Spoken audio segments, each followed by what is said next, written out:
the moral corruptors of the youth. Today, the gaming industry easily surpasses the film and music industries combined, and it's still growing. Still, as tempting as it might be to draw comparisons to more established industries, the reality is that video games have proved to be something unique. No other industry has been so closely tied to technological progress. No industry has ever grown so far, so fast, and no other industry has experienced so much change in such a short time, with multi-billion-dollar companies rising and falling in the space of a few years, and the entire gaming landscape being radically changed more than once by a couple guys working out of a garage. And all this in something that's only been around about 50 years. Video games have come a long way, and their evolution has been remarkable. Today, though, more and more people seem to be viewing the industry with pessimism, and despite continued growth, its future doesn't look quite as bright as it once did, with companies and consumers alike increasingly seeming to be looking to the past. So, let's talk about the past. All of it. From the very first game, right up to where we are today, and every major event in between. This is the entire history of video games, and it begins with something that would end up as a bit of a staple for the industry. War.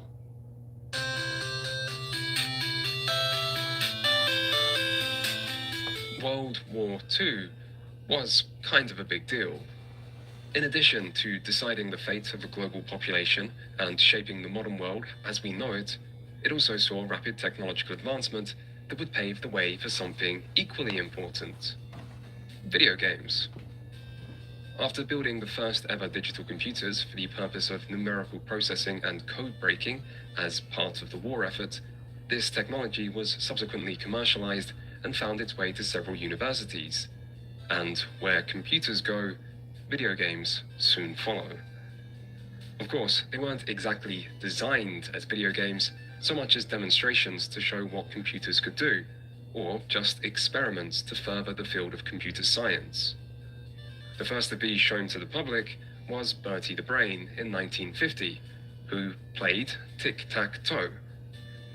Poor Bertie was apparently quite good, although every photo seems to show him losing, and he was dismantled 2 weeks after the exhibition, as tended to be the case with these early computers.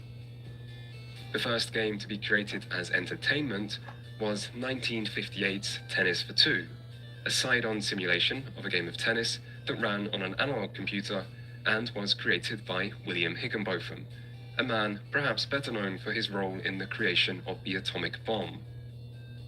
Meanwhile, in 1962, Space War, a two-player 1v1 space battle simulation created at MIT, became the first game to see wider distribution as its source code was shared between students and institutions. As the 60s continued, more games were created for the mainframe and mini-computers of the era, but their popularity was quite limited by the fact that the computers needed to run these games cost thousands and thousands of dollars, something affordable for a university, but less so for the average family. Things would change in the 1970s, however, as video games started to appear alongside pinball machines and other mechanical games in arcades. The first arcade video game was Computer Space in 1971, which took heavy inspiration from the earlier Space War and was designed by Nolan Bushnell and Ted Danby. Computer Space saw limited success, but its creators still believed in the potential of the medium, so they founded their own company, Atari. At the same time as this, new breakthroughs were happening elsewhere, as in 1972, the first ever home console was released by electronics company Magnavox. It was called the Odyssey, and its development started 6 years earlier, with the version finally released being the 7th successive prototype. The main challenge the team faced was affordability. The technology for a home console existed. It was just a question of how to keep the price low enough that anyone would be willing to manufacture or buy it. But eventually, the team led by Ralph Baer found a way, and so video games, at long last, came to the American family home. This was an important milestone, although the Odyssey didn't exactly see the runaway success of later consoles. Still, its simple two-player table tennis game did provide the inspiration for Atari's first game, the remarkably similar-looking future phenomenon, Pong.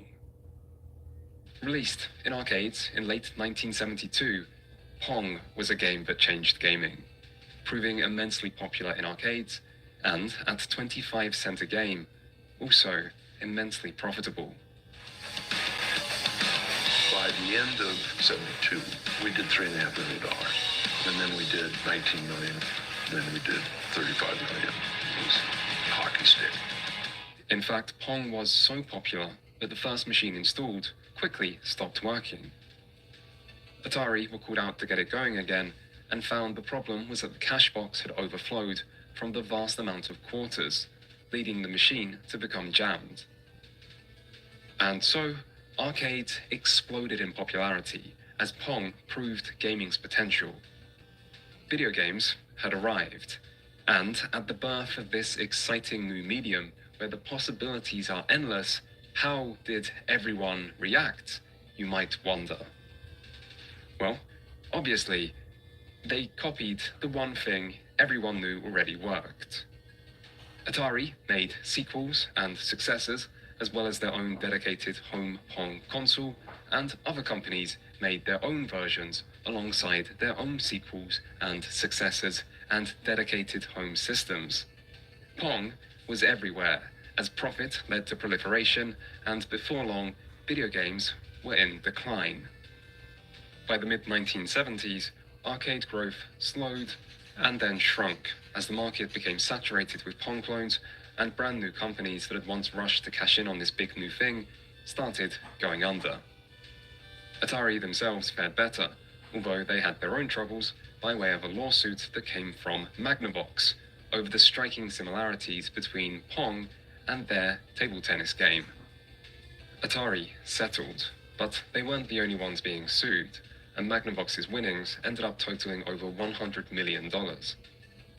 And so, arcades were struggling, but thanks to technological advancements over the 70s, a new prize was up for grabs, and the competition would be intense.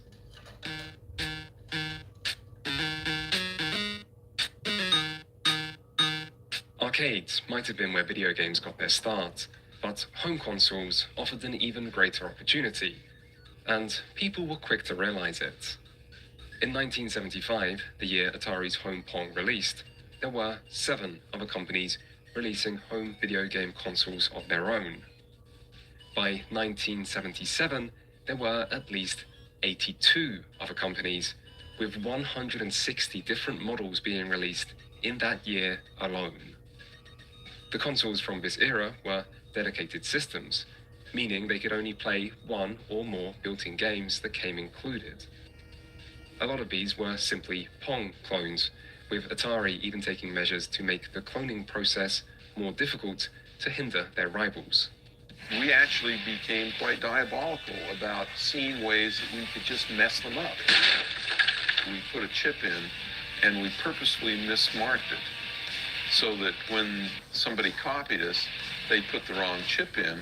This didn't stop the market from becoming saturated, however, but this time, a solution would come through innovation, and once more, it would be Atari who led the way. Okay, Atari, let's see your best pitch. You're out, Rose. The Atari video computer system is 20 cartridges with 1,300 game variations you play on your own TV set. The Atari Video Computer System, later called the Atari 2600, released in 1977, 1 year after the Fairchild Channel F became the first ever console to feature interchangeable cartridges. Bushnell saw the advantages cartridges provided and rushed to produce a cartridge-based system of his own. But earlier problems with lawsuits, increasing competition, and decline in arcade sales meant Atari's funds were getting low, and so they made a deal with Warner Communications to sell Atari for $28 million. The consequences of this deal would be seen most clearly in the following years, but for now, it meant Atari had the money to finish their new console to beat out their main rival Magnavox, who would release their own cartridge-based system, the Odyssey II, in 1978. The Atari 2600 would be huge, with lifetime sales of over 30 million units, a number that dwarfs any other console of the era. Still, this success came slowly, and in late 1977, the entire gaming industry experienced its first, but by no means last, crash. The combination of a saturated market full of dedicated systems, alongside new cartridge-based systems that proved far more desirable, meant heaps of dedicated systems suddenly stopped selling, leaving retailers with a surplus of stock they couldn't shift, and causing game developers to cancel most dedicated systems that were currently in development. The resulting downturn hit the gaming industry hard, leading economists and media figures to speculate whether the entire gaming industry had simply been a short-lived craze that was now coming to the end of its life cycle. Amidst this pessimism, the Atari 2600, with its relatively high price point of $200, which is almost $1,000 after adjusting for inflation, was seen as a tough sell, and retailers and consumers alike were hesitant to embrace it, meaning Atari was only able to sell a fraction of the systems they manufactured in its first few years. Further competition would also come from other cartridge-based systems, including the Intellivision from Mattel and the ColecoVision from Coleco. But Atari would soon find the killer app they needed that would not only get themselves back in business, but would also get the entire gaming industry back on track.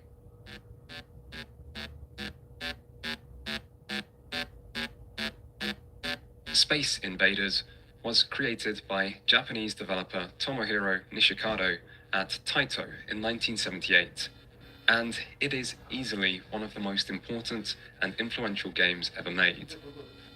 Before Space Invaders, different regions like America, Europe, and Japan had little crossover between them, but Space Invaders quickly moved beyond regional borders to become the first truly global gaming mega-hit, and that was by no means its only achievement.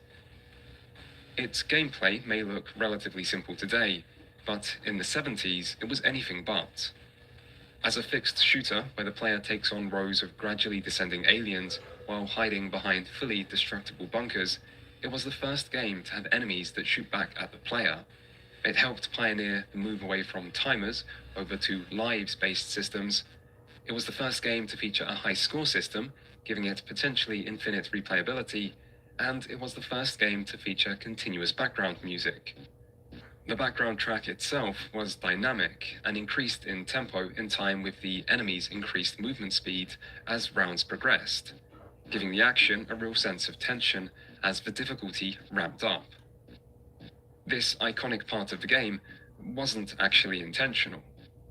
During its development, Nishikado found that the arcade's processor struggled to handle so many enemies on screen at once, and yet, as the player took out more and more of them, the render speed increased, causing the aliens to move faster and faster. This created a difficulty curve where the challenge rose and fell within each level to create moments of higher and lower intensity, a principle still seen in game design to this day. Space Invaders also featured some semblance of a story. Aliens were invading from space, and you had to stop them. Okay, it's not much, but compared to the more abstract Pong or Breakout, it made the action feel much more contextually meaningful and marked the beginning of arcade games paying more attention to these kinds of aspects. And if all that wasn't enough, there was also the game's sales. By 1982, Space Invaders had grossed $3.8 billion, which is over $13 billion after inflation, meaning it was the then best-selling video game and highest-grossing entertainment product of all time. For the industry, this meant video games were back. And soon, it wasn't just Space Invaders. 1978 marked the beginning of what has since been named the Golden Age of the arcade.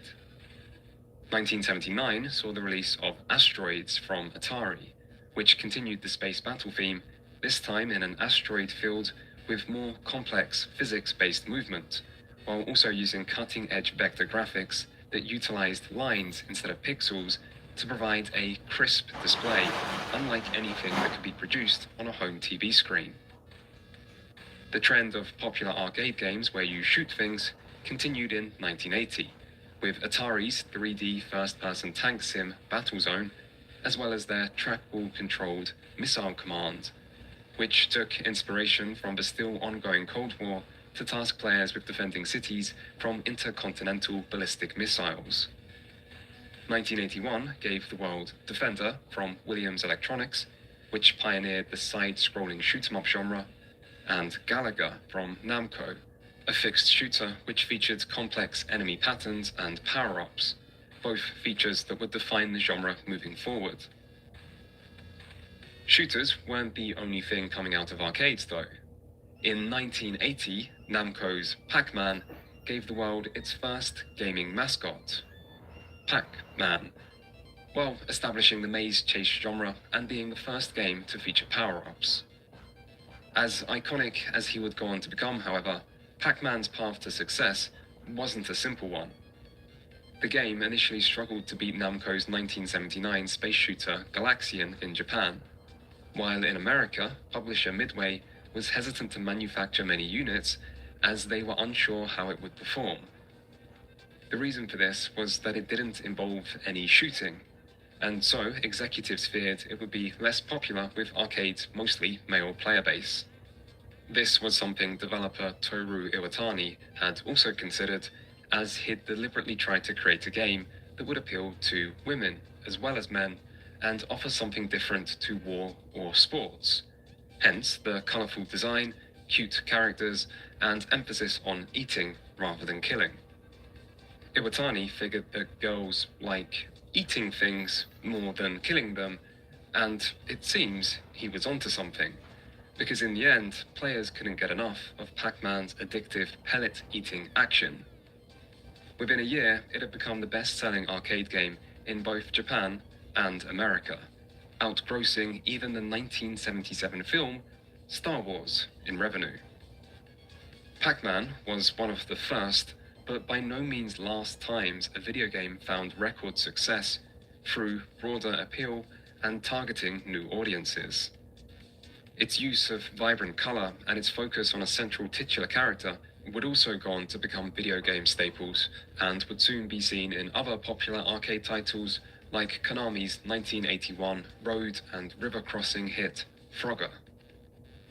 By 1982, color and 3D technology were being combined in even more impressive ways, like in Namco's visually striking racing simulator Pole Position. And the arcade golden age was in full swing, with profits from games reaching new heights, and Taito, Atari, and Namco establishing themselves as the three biggest developers around. Arcades were more than just a place to play games, however. Through features like high scores, multiplayer, and the ability to watch and compete in front of other people, arcades provided a social aspect to gaming that went beyond just playing.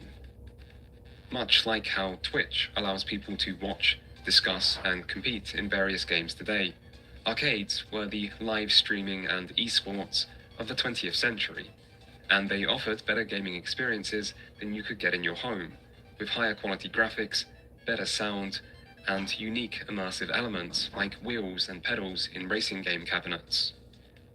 Arcades would also have a significant impact on future game design. Their quarter-hungry monetization method has sometimes led to criticism over their high difficulty, with older console games also sometimes coming under fire for inheriting that high difficulty. But popular arcade titles knew that if difficulty was the only thing they had to offer, players wouldn't have any reason to keep coming back. And so they learned how to make skill-based challenges fun and make players want to improve and keep playing. Still, as important as arcades were, Space Invaders' legacy goes beyond just kicking off the golden age of arcades and breaking sales records, because it also turned things around for the home video game market and Atari. In 1980, Space Invaders came to the 2600, allowing people to play the arcade classic from the comfort of their home. This was the first arcade-to-home console port, and it wouldn't be the last. You're a starship captain in an asteroid field. Blast with your lasers or wood up your shield. As a missile commander defending your city. If you're not quick enough, they'll show no pity. The invaders won't stop us from the skies they drop.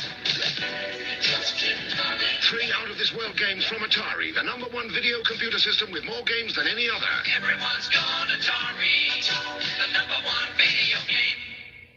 Space Invaders for the 2600 became the first ever killer app, or system seller, in video game history.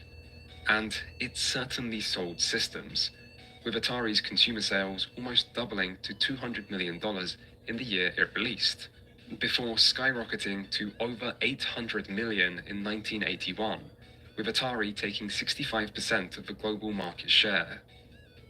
And so, the great console battle royale that had defined so much of the 70s was over, and Atari was the runaway winner. A victory that proved to be surprisingly short-lived.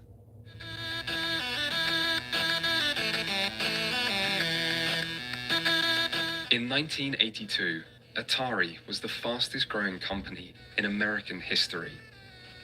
Yet, by the end of 1983, they were one of the fastest falling, with yearly losses of over $500 million amidst the slide in parent company Warner's stock of almost 70%. In 1984, Atari was sold, with Warner receiving no cash for the sale, and never again would Atari be a leader in the video game industry. So, what happened? Well, there is an obvious answer, but that only tells part of the story. To really understand, we need to rewind a bit and look at where Atari came from. When Nolan Bushnell and Ted Danby decided to start a video game company together, they both pitched in $250 of their own money to get the company off the ground. By 1982, Atari had 10,000 employees and were bringing in $1.7 billion in operating profit. And this all happened in the space of around 10 years. Atari had a colourful history, and some important people once worked there, including Steve Jobs and Steve Wozniak, who left after a few years to start their own company by the name of Apple, as well as a young programmer by the name of Bill Gates, who was fired for not doing enough work. Atari also had a bit of a reputation for their relaxed office culture. You know, flexible hours, informal dress code, the usual sort of thing. As we had a lot of young people, we would constantly offer to throw a party if they hit quota. And it turns out when you've got 18, 19, 20-year-olds, they're much more interested in the party than an extra, 50 cents an hour. So we got known as a party company. There's a story that if you walked by the Borrega Street building and you breathed deeply by the air vents, you'd get stoned because the pot smoking inside of it was so heavy. This made them a popular place to work, but it didn't last. The gaming industry was at the cutting edge of technology, which meant to compete and to win, funding was necessary. Hence the move to become a subsidiary of Warner in 1976, which brought in a $120 million cash injection and made the 2600's 1977 release possible. Warner Communications were a big business, however, meaning they took a keen interest in how their new subsidiary was being run. To this end, Warner brought in an experienced business exec, Ray Kassar, in 1978 to help with marketing and commercialization. But as the influence of Warner grew, so too did conflict with then CEO Nolan Bushnell, particularly over Bushnell's desire to continue to invest in research and development for new technologically superior consoles. This ultimately led to Bushnell's departure in late 1978. He would go on to found American restaurant chain Chuck E. Cheese, and Atari went on to soaring new heights, now with a more professional work culture under the oversight of Kassar. Conflict wouldn't end here, however. Atari was succeeding, but they were also changing, and not everyone was happy with their new direction. In 1979, 4 experienced Atari programmers, David Crane, Larry Kaplan, Alan Miller, and Bob Whitehead, resigned over Atari's policy to not credit or provide royalties to the actual game developers. These engineers would create a software program that would result in $20–30 million in sales. And they were making this little paltry salary, and they figured, gee, I'd like to get a penny or 2 or 3 per each cartridge. So we go to the president of Atari and point that out, and he said to us, and I'll quote, he said, "You are no more important to that game than the person on the assembly line who puts it together." So they figured if they weren't going to get credit for their work, why do that work for someone else? Which led them to form their own company, Activision, the first ever third-party developer who made sure to emphasize the role of game creators on their products. Atari responded like the true corporate powerhouse they were at this time and sued Activision, but they weren't successful at preventing them from producing games for Atari consoles, and instead a deal was agreed where the third-party company would pay a portion of their sales as a license fee to the console owner, a system that's existed ever since. Activision were only the start of Atari's problems though. Other senior developers would also jump ship, but it was in early 1982 that marked the beginning of the end, when Atari tried to repeat the earlier magic of their Space Invaders and Asteroids arcade ports with Pac-Man for the 2600. The problem was, Pac-Man was no Space Invaders or Asteroids. Released originally in 1980, it ran on 1980s arcade technology, with vibrant color, smooth animations, and high-quality sound. All things the now dated 2600 struggled with. The result is a port that will forever live in infamy as one of the worst of all time, a Pac-Man in name and not much else. Still, Atari's disappointments that year were only just getting started. November saw the release of the 5200, Atari's next generation home system, which kicked off the 16-bit era. Unfortunately, despite being early to the market, there wasn't much else the 5200 had going for it. Its initial price point of $270 was high. It didn't originally come with backwards compatibility. There were few new titles released for it, and the controller was widely criticized. And while its graphics and hardware were a step up from the 2600 and other 8-bit systems, the upgrade they provided was small and poorly shown by the few titles the 5200 had available, which tended to just be ports of 2600 games. Nolan Bushnell is reported to have left Atari over disagreements with the direction of future console technology, and the commercial failure of the Atari 5200 seemed to vindicate his stance. Finally, to top Atari's year off, there was E.T., which released just in time for the holiday season.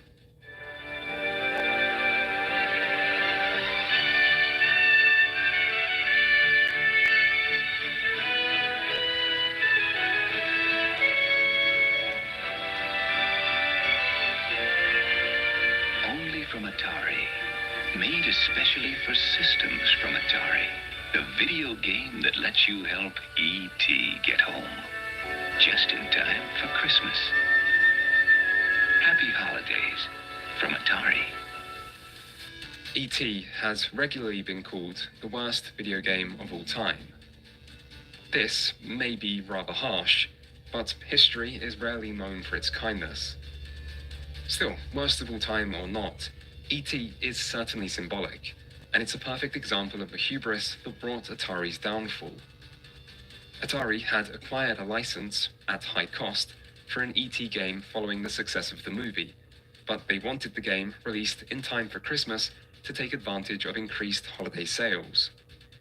This meant a development time of only a few months, and so they brought in experienced developer Howard Scott Warshaw, who had just completed the ambitious and critically acclaimed Yar's Revenge.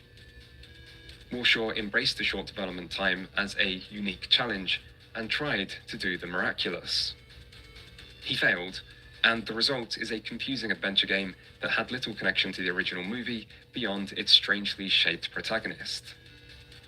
This didn't faze Atari, however, who skipped audience testing to save time and produced an optimistic 5 million copies for retailers, only a fraction of which ended up selling. E.T. was a bad game, but in this way it wasn't unique. In fact, after the success of Activision, more and more developers entered the third-party space. This was before game developers needed a license to publish games on consoles, which created a free-for-all where quality was a much smaller concern than profit, and where accusations of industrial espionage and reverse engineering became rampant due to third-party developers' lack of familiarity with the hardware of the system they were designing games for. By the start of 1983, at least 100 different companies were developing games for the 2600 in a rush to cash in on the now booming video game craze. In the process, quality control was often ignored, and in this period, consumers had few ways to differentiate between good and bad games before it was already too late. As the market continued to become increasingly saturated with low-quality games, retailers were forced to discount stock to try to get rid of these games, encouraging consumers to continue purchasing the now discounted bad games, leading to a loss of consumer confidence, which even video game titan Atari wasn't exempt from. In fact, Atari likely deserved more of the blame than anyone. Pac-Man for the 2600 was a bad game, but it was also the best-selling video game of all time. And even then, Atari still produced far more copies than they ultimately sold. And so, with a saturated market, little quality control, rapidly depleting consumer confidence, and even more emerging competition from the home computer market, the gaming industry did the inevitable and sunk spectacularly in the great gaming crash of 1983. Video game sales have gone tilt. The boom simply isn't booming anymore. If Pac-Man, E.T., and Raiders of the Lost Ark aren't selling, what will? To understand the scale of this disaster, it helps to look at the numbers. In 1983, home video game revenues peaked at $3.2 billion. By 1985, this number had fallen to 100 million, a decrease of almost 97%. Once quarterly earnings started to reveal the degree to which games had stopped selling, investors started panicking, cashing out their gaming stock, and effectively ending the supply of new money that had previously supported the once growing market. As a result, many newer gaming companies went bankrupt. Mattel, Coleco, and Magnavox all discontinued their gaming lines entirely, and Atari was sold for almost nothing, with hundreds of thousands of unsold games being famously dumped and buried in a landfill in New Mexico. Arcades still saw some popularity, but they once more entered into a period of decline, with the golden age having now come to an abrupt end. And so, video games were officially over, being once more seen as nothing but a short-lived fad, not so different from other popular toy lines that burn bright and then burn out once consumers get bored of them. And this is how they would continue to be seen in America for the next 2 years, until a new name entered the scene.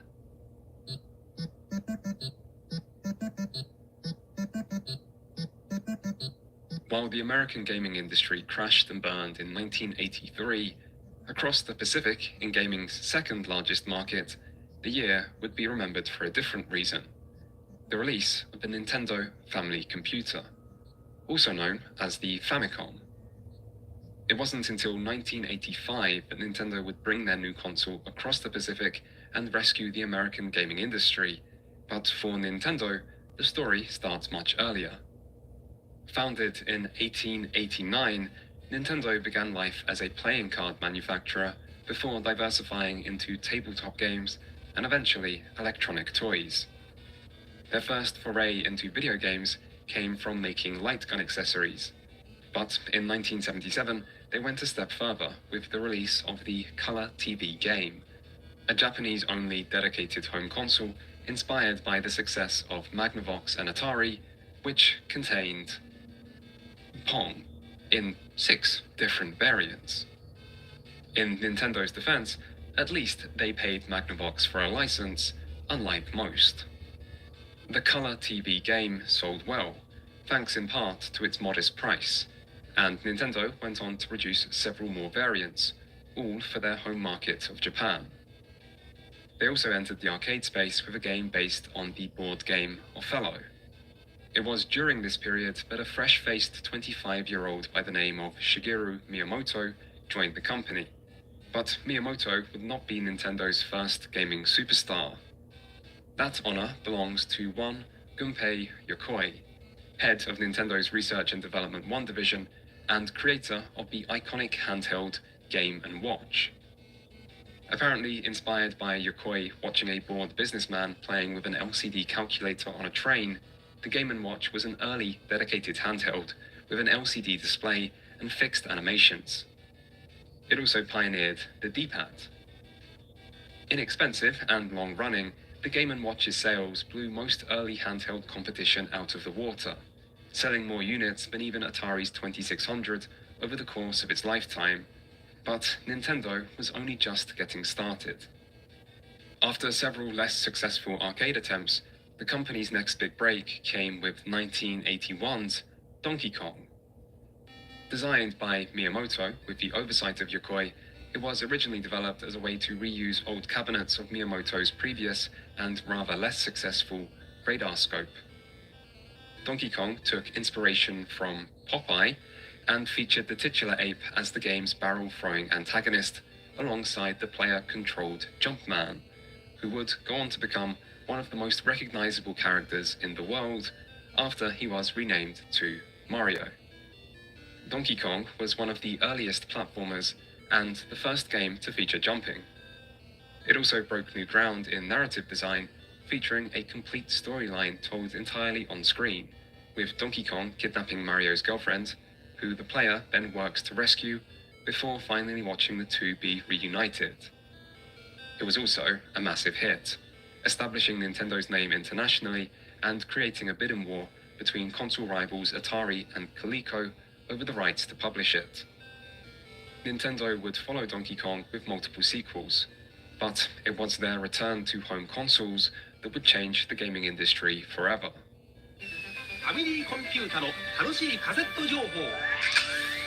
At first glance, the Famicom didn't look that remarkable. It was an 8-bit system in a time when Atari had already given the world 16 bits of power, and home computers were quickly becoming more powerful still. Yet the Famicom did have a dedicated picture processing unit in addition to its CPU, as well as a reasonable launch price of just under 15,000 yen. Its greatest asset would eventually be its game selection, but an impressive library took time, and the Famicom's first year on the Japanese market saw it get off to a slow start. It would pick up momentum eventually, however, and the great gaming crash of 1983 didn't have nearly as large an impact on Japan as it did America, meaning by the end of 1984, Nintendo's family computer had become the best-selling console in Japan, and was well on its way to becoming Nintendo's greatest success yet. This still left Nintendo's toughest challenge though, America, which in 1985 was still reeling from the earlier crash, with confidence in video games at an all-time low. To get retailers to even stock their console, Nintendo had to make buyback deals in case of poor sales, but that still left the even bigger problem of selling the console in the first place. I mean, how do you sell a gaming console to a country that doesn't want anything to do with video games? Well, Nintendo's answer was to pretend that it was something different. Will your family be the first to witness the birth of the incredible Nintendo Entertainment System? Will you be the first to see, to touch, to play with Rob, the extraordinary video robot? He follows the commands you put on screen to help you tackle even the toughest challenge. Will you be the first to raise the incredibly accurate Zapper and play games like Duck Hunt and Hogan's Alley?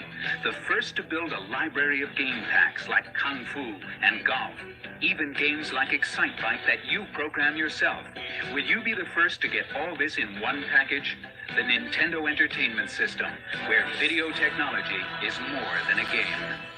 Enter the Nintendo Entertainment System. Not just a video game console, but something brand new. And it wasn't just about the name. The NES was designed to look like a video cassette recorder rather than a console.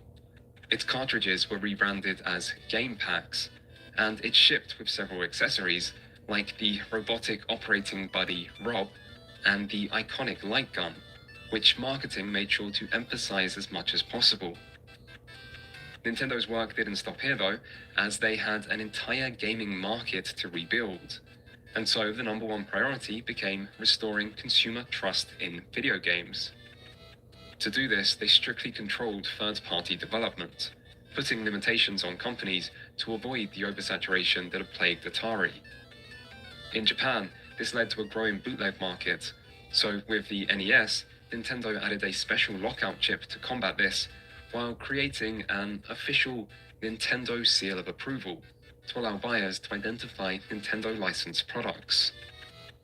And as for those products, Nintendo also paved the way for their console launch with arcade releases of the same games through the Nintendo Versus system in 1984, which was built on similar hardware to the Famicom. This not only helped spread Nintendo's name before the release of the NES, but also established the trend of console titles matching the quality of their arcade counterparts to try to repair the damage of games like Pac-Man for the 2600. Nintendo even shifted to using in-game-like box art in place of the detailed yet dissimilar artwork of so many earlier games. All this had an impact, but Nintendo had one final ace up their sleeve, which came once more from the mind of Shigeru Miyamoto and would mark the arrival of gaming's next killer app. Released in the same year as the NES, Super Mario Bros. Set a new standard. For years, players had grown accustomed to games taking place on a single screen, and then in came Mario, with side-scrolling platforming action across multiple screens, multiple levels, multiple environments, and all with different power-ups, boss fights, and jaw-dropping hidden secrets. To top it all off, Super Mario featured precise controls that took full advantage of Nintendo's new D-pad controllers, alongside detailed, vibrant visuals, and one of the most iconic soundtracks in video game history from composer Koji Kondo. Mario even had a strong sense of identity. By this point in time, a lot of games had featured space combat, sports simulations, and fighting, but Mario offered something genuinely unique. You played as a shape-changing, mushroom-eating, turtle-stomping Italian plumber who warped between worlds while searching for a princess, and somehow the concept worked, with a childlike charm that appealed to all ages. And so, Super Mario Bros. Was a landmark title that kicked off the greatest-selling video game franchise of all time. But it's not like the NES only had Mario. In fact, only a year and a half later, the Nintendo Entertainment System would see the arrival of another gaming legend, once more from the mind of Miyamoto.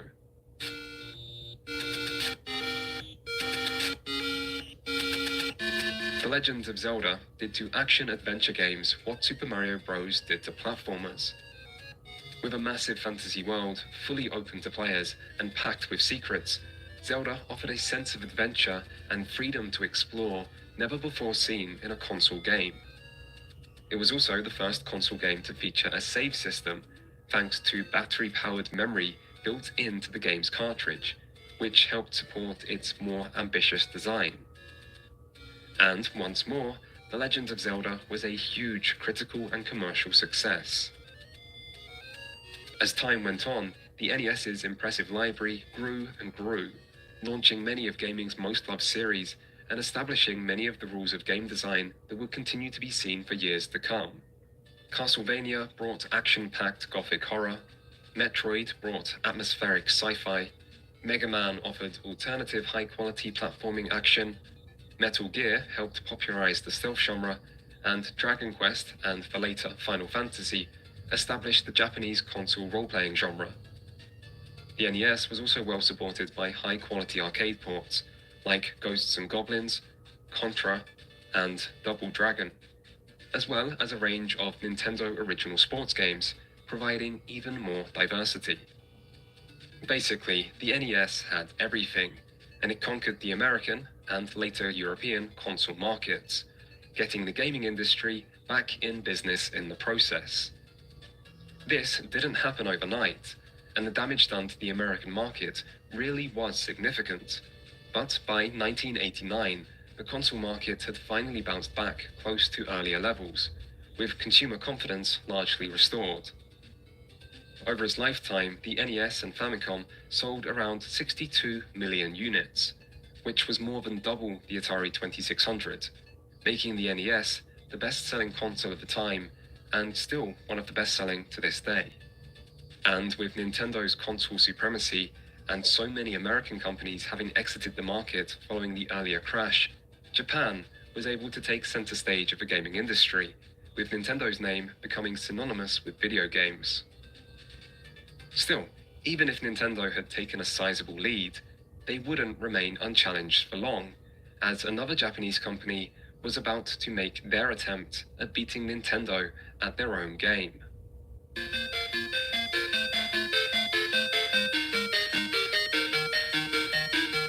Sega was a big name in arcades.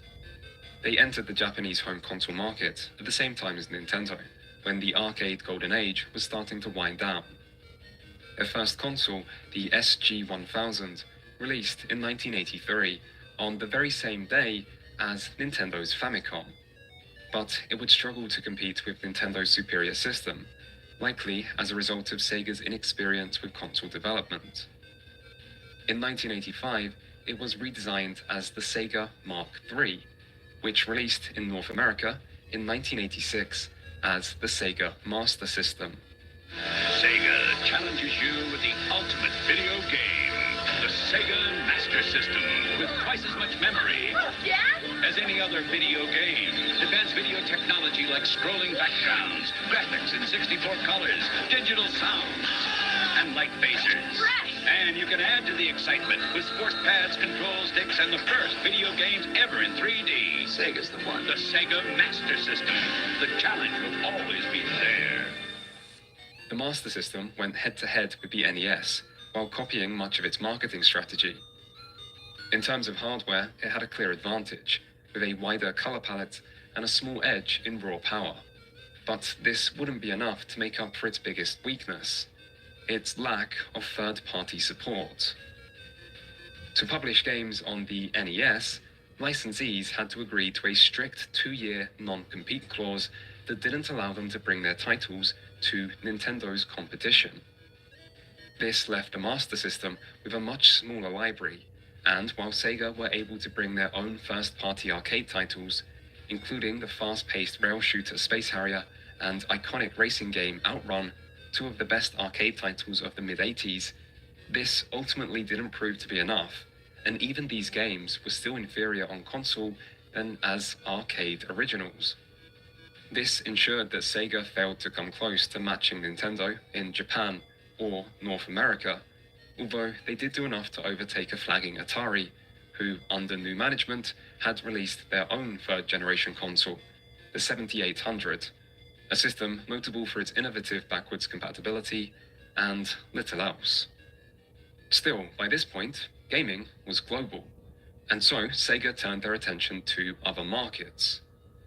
In Europe, the NES had failed to achieve the same level of success as in America, with Nintendo taking a more hands-off approach and leaving the distribution to other companies. It also arrived notably late, with most countries not seeing the NES until 1987. This was the same year Sega brought over the Master System, and with no more head start and Sega's strong reputation as an arcade developer, Sega started to beat Nintendo for the very first time. By 1990, the Master System was Europe's best-selling console, and Sega didn't stop at Europe. In fact, a deal with toy and electronics company Tectoy saw Brazil become the Master System's single best-selling country after its release in 1989. By contrast, the NES didn't come to Brazil until 1993, giving Sega a unique chance to capture a by no means insignificant market. Sega wouldn't be the only new challenger amidst the now once more growing gaming industry, however. You are about to witness the future in video game entertainment. The TurboGrafx 16 Entertainment Super System. 16-bit power, arcade quality graphics, and an unbeatable selection of titles. We'll show you what's available now and sneak previews of what's coming.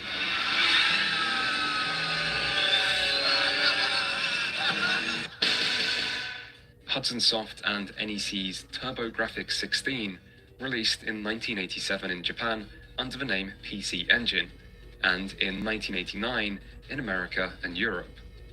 The console was so eager to let consumers know that it was a 16-bit rather than 8-bit system that it included it in the name, kicking off what is sometimes referred to as the Bit Wars, as well as the fourth generation of home consoles. As the first truly next-gen system, the TurboGrafx did boast some impressive hardware, with a higher resolution and expanded color palette to go alongside its 16-bit GPU. This was matched with some impressive sales in its home region of Japan, with the system getting off to a flying start and beating out the NES in its year of release. Unfortunately, this strong performance wasn't replicated in other regions, with poor marketing and a delayed release leading to commercial failure in North America and cancelled plans in Europe. Still, for Sega, this new competition represented a clear threat, and so, in response, they immediately began working on their own 16-bit system. It was finished 1 year later, long before Nintendo would have a 16-bit system themselves, and it turned out to be Sega's best console yet. What's the hottest 16-bit video game system with true arcade games, great graphics, real challenge, stereo sound, and the hottest library too? With games like Altered Beast, Golden Axe, Super Hang-On, Forgotten Worlds, Space Harrier 2, Revenge of Shinobi, Tommy Lasorda Baseball, Buxton, Last Battle, Arnold Palmer Tournament Golf, Super Thunderblade, Zoom, Thunder Force 2, Fools and Ghosts, Mystic Defender, Rambo 3, and more. Genesis from Sega. Genesis, the new generation in video games. The Sega Genesis, otherwise known as the Mega Drive outside America, released in 1988 in Japan, 1989 in America, and 1990 in other regions. And with it, Sega now had a system powerful enough to do justice to their expansive arcade library, as well as a clear technological lead on their main rival, Nintendo. They even had a new marketing slogan. 16-bit sports action. You can't do this on Nintendo Genesis. Does. Genesis. Does. Genesis. Does. Genesis. Get Joe Montana free, Pat Riley free, Buster Douglas free, Super Monaco GP free, or Collins free. What Nintendo? Buy a 16-bit Genesis. And so, heading into the next decade, the console war was finally heating up, with one of gaming's greatest rivalries about to unfold. The only thing Sega still needed was a killer app of their own that could finally go head-to-head with Nintendo's popular mascot Mario.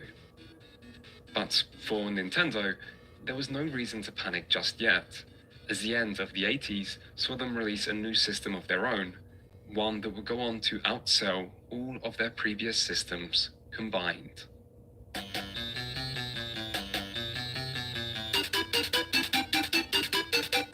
Nintendo's Game & Watch was a success, but its LCD technology limited it to one game per system.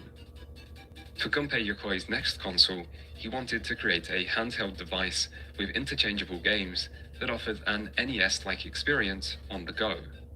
This was the result. They said it wasn't humanly possible. All the power and excitement of Nintendo right in the palm of your hand. Introducing Game Boy. It's portable, it's in stereo, and its games are interchangeable. Game Boy comes complete with batteries and the outrageous new game Tetris. And for head-to-head competition, use Video Link and blow your opponent away. Game Boy, only from Nintendo. Now you're playing with power, portable power. The Game Boy released in 1989 and was around in various iterations for the next 20 years, during which Nintendo dominated the handheld market the entire time. It did require 4 AA batteries, but this was a price players were more than happy to pay. It also lacked a backlight, which was more of an issue. A contrast dial was included, but this still meant the system was unplayable without a light source, and even in a well-lit environment, the grey and green color scheme didn't provide the best clarity or general aesthetic. To make matters worse, the Game Boy released against heavy competition, with 3 other handhelds also vying for dominance at the same time: Atari's Lynx, Sega's Game Gear, and NEC's Turbo Express. All 3 of these rivals blew the Game Boy away in technical capabilities, featuring not only a backlit screen, but also full color and far more impressive graphics. By comparison, the drab greys and greens of the Game Boy must have seemed rather pathetic, a sentiment held by many even at Nintendo during its development, where the Game Boy had earned the nickname Dame Game, a pun which basically translates to bad game. In the end though, the Game Boy wound up punching far above its weight and easily surpassed all competition, proving that in the constantly advancing battleground of cutting-edge technology that is the gaming industry, sometimes having the best specs isn't what matters the most. You see, in return for a less technologically advanced product, Nintendo offered something at a more affordable price, with a much longer battery life, and a durable, more child-proof design.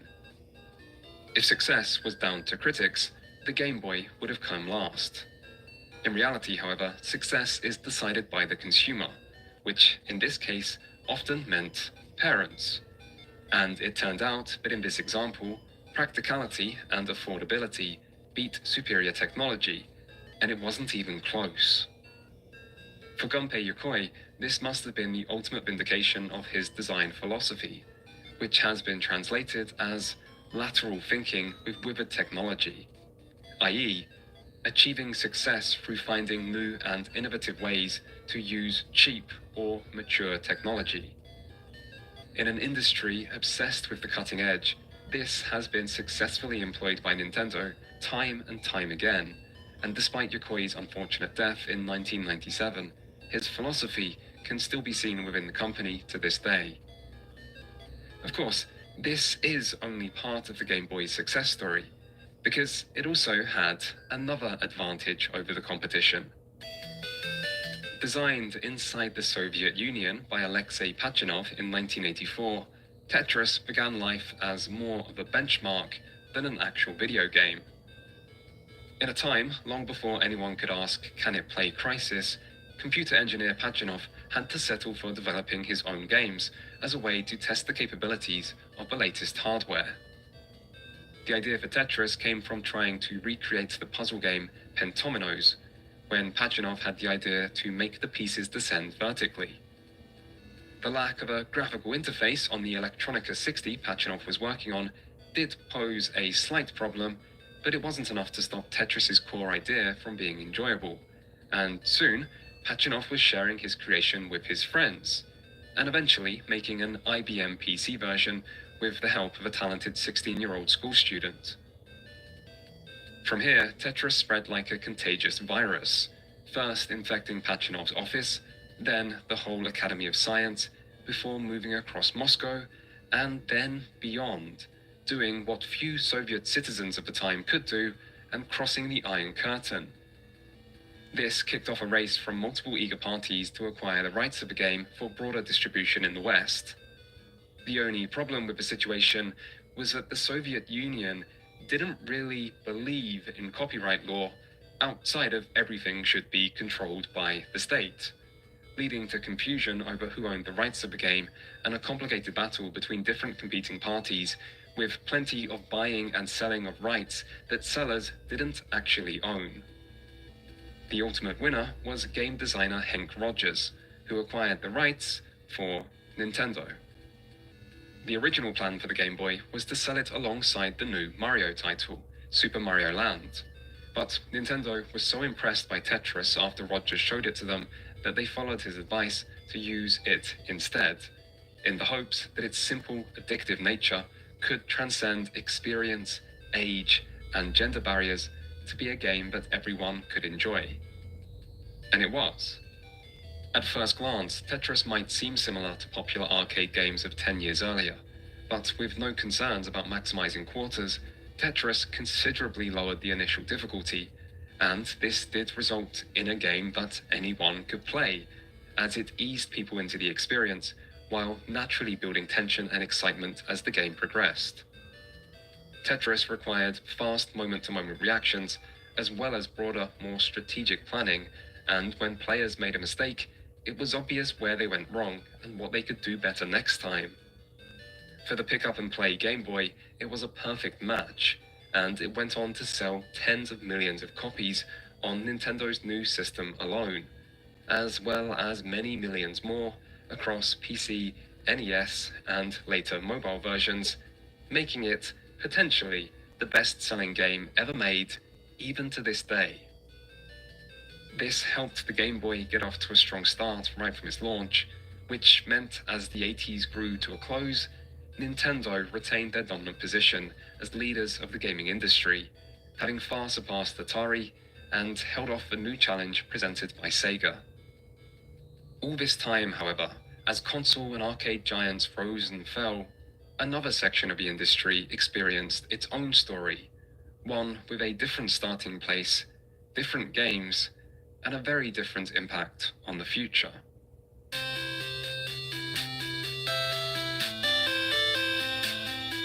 World War II was kind of a big deal. In addition to deciding the fate of the global population and shaping the modern world as we know it, it also saw rapid technological advancement that would pave the way for something equally important: the home computer. Originally, computer game development was limited to only the most enthusiastic hobbyists.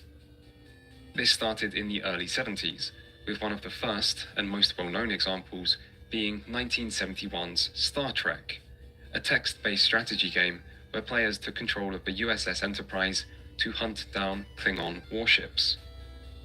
Other early examples include Oregon Trail, a text-based strategy game best known via its later incarnations, 1976's Colossal Cave Adventure, a text-based adventure game inspired by real-life caving and Dungeons & Dragons, 1977's Empire, a turn-based wargame inspired by the board game Risk, Zork, also in 1977, and also a text-based adventure game inspired by Colossal Cave Adventure, and Mud, or Multi-User Dungeon, a text-based real-time multiplayer role-playing game that helped pioneer the MMO genre in 1978. Of these 6 examples, all except Colossal Cave Adventure were created by students. In fact, Star Trek was created by a high school student who had started hanging around the University of California Irvine's computer lab in his free time. So, for computer games, it was teenagers who led the way.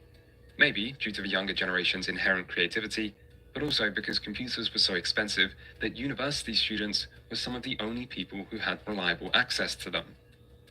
This started to change in 1977 with the arrival of not 1, but 3 more affordable home computers: the Commodore PET, the TRS-80, and the Apple II. If you want to know what affordable means in numerical form, well, the most successful of these, the Apple II, cost $1,298 at release, which is over $6,400 after inflation. So, maybe not affordable for most, but it was a start. These early computers tended to ship with some games included, but they also came with something else. BASIC, a general-purpose programming language that gave computer owners not just the ability to play games, but also to make them themselves. And they did. The best-known example of this is Sierra Online, founded by husband and wife duo Ken and Roberta Williams, after playing Colossal Cave Adventure and deciding to make their own similar game on a family member's borrowed Apple II. The result was the first ever graphical adventure game, Mystery House, a murder mystery-focused game inspired by Agatha Christie novels and one of the earliest examples of both graphics in a PC game and horror in any video game. Sierra Online went on to have numerous hits, including King's Quest, Leisure Suit Larry, and Quest for Glory. Another example is Akalabeth, the first ever computer role-playing game made by a teenage Richard Garriott in 1979, originally on his school's mainframe PC and finished on an Apple II bought by his father.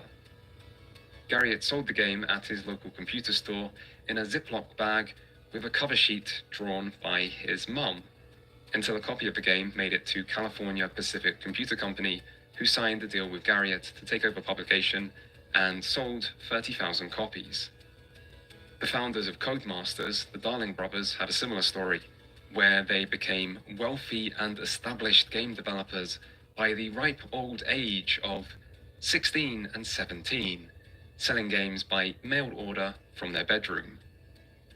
Arcade and console gaming became corporate almost as soon as it came into existence, but by contrast, the computer gaming industry was heavily grassroots, with hobbyists, bedroom coders, and literal children often leading the way, laying the foundations for the entire industry and proving just what these new home computers were capable of. This did mean the PC scene was much slower to monetize their efforts, with piracy, known at the time as sharing, being such common practice that many people weren't even aware it could be considered wrong. And what started as sharing between friends quickly evolved into selling bootleg copies for a fraction of the original price. The differences between computer and console gaming doesn't stop here though. From the higher age of the average player, to the higher price of the systems, to the vastly different control schemes, to regional differences, with PC gaming particularly flourishing in Europe, the same region where consoles caught on the slowest, PC gaming basically grew up independently to the rest of the gaming industry, and nowhere is this more evident than in actual game design. Arcade games started off simple. They were highly replayable and fiendishly challenging, in large part due to their monetization, and they tended to focus on skill-based gameplay experiences that came alongside arcade-specific features, like high scores and lives. Console games then grew out of this foundation, with Atari and Sega owing much of their console success to their arcade ports, and the NES's library being packed with games which emulated many aspects of popular arcade titles of the era. PC games, however, were quick to embrace complexity. Text adventures like Zork gave players a staggering amount of freedom in their text inputs, while MUDs did similar while adding in other human players as well. 1980s genre pioneer Rogue offered a huge randomly generated world for players to progress through. Groundbreaking RPGs like 1981's Wizardry or Ultima provided deep, dungeon-crawling, overworld-spanning adventures with plenty of statistics, classes, and items. In many of these titles, gameplay seemed to take a back seat to trying to simulate a rich virtual world for players to become immersed in. Many of these games were still highly challenging, but less emphasis was placed on constant fail states and replayability, with difficulty instead often coming from depth. and low-fidelity visuals, be they text, ASCII, or spreadsheet, were often embraced as a way to provide greater freedom, and maybe as a way for programmers to avoid learning to draw or hiring artists. In time, many of these differentiators would become less clear, as the borders between PC and console would gradually erode, with Japanese role-playing games being an obvious example of cross-pollination. But this process occurred slowly, and many of these same differences between computer games and their console cousins are still evident today. Still, as the 80s evolved, so too did the home computer, with systems becoming more affordable amidst rising competition. It seems everybody is interested now in home computers. Well, so far, home computers are just a small fraction of those being sold in the United States. But because our technology is growing by leaps and bounds, computers can help us with a lot of household items for grown-ups as well as for the kids. The next generation of computers would include the ZX series from Sinclair, NEC's PC series, the Atari 8-bit family, the BBC Micro, and the Amstrad CPC. The best-selling of these was the Commodore 64, which released just under $600 and holds the world record as the highest-selling single computer model of all time. At the same time as this, computing heavyweight IBM launched their now iconic personal computer series, popularizing the term PC. These came with Microsoft's DOS operating system and supported open software development for the first time. Before this, all home computers were incompatible systems, meaning all programs had to be ported to specific systems to meet the individual hardware requirements of each one. The IBM PC and its many subsequent clones instead allowed software to be ported much more easily, which ultimately greatly benefited game development. Hardware wasn't the only thing improving in this period, though. By the mid-80s, PC games were also making impressive strides. 1984's King Quest from Sierra showed the evolution of the graphic adventure genre with an animated protagonist and interactive world. Space Sim Elite broke new ground by adding advanced 3D graphics and action gameplay into an incredibly deep and open space sandbox. Ultima 4 in 1985 set a new standard for role-playing games by moving them beyond their established dungeon crawler formula with a more expansive world, a richer, more nuanced story, and a new moral choice-driven approach to game design. 1987's Dungeon Master, on the other hand, evolved the dungeon crawler into the realm of 3D, with added real-time combat elements. The 80s also saw the merging of entertainment and education in several fondly remembered edutainment games.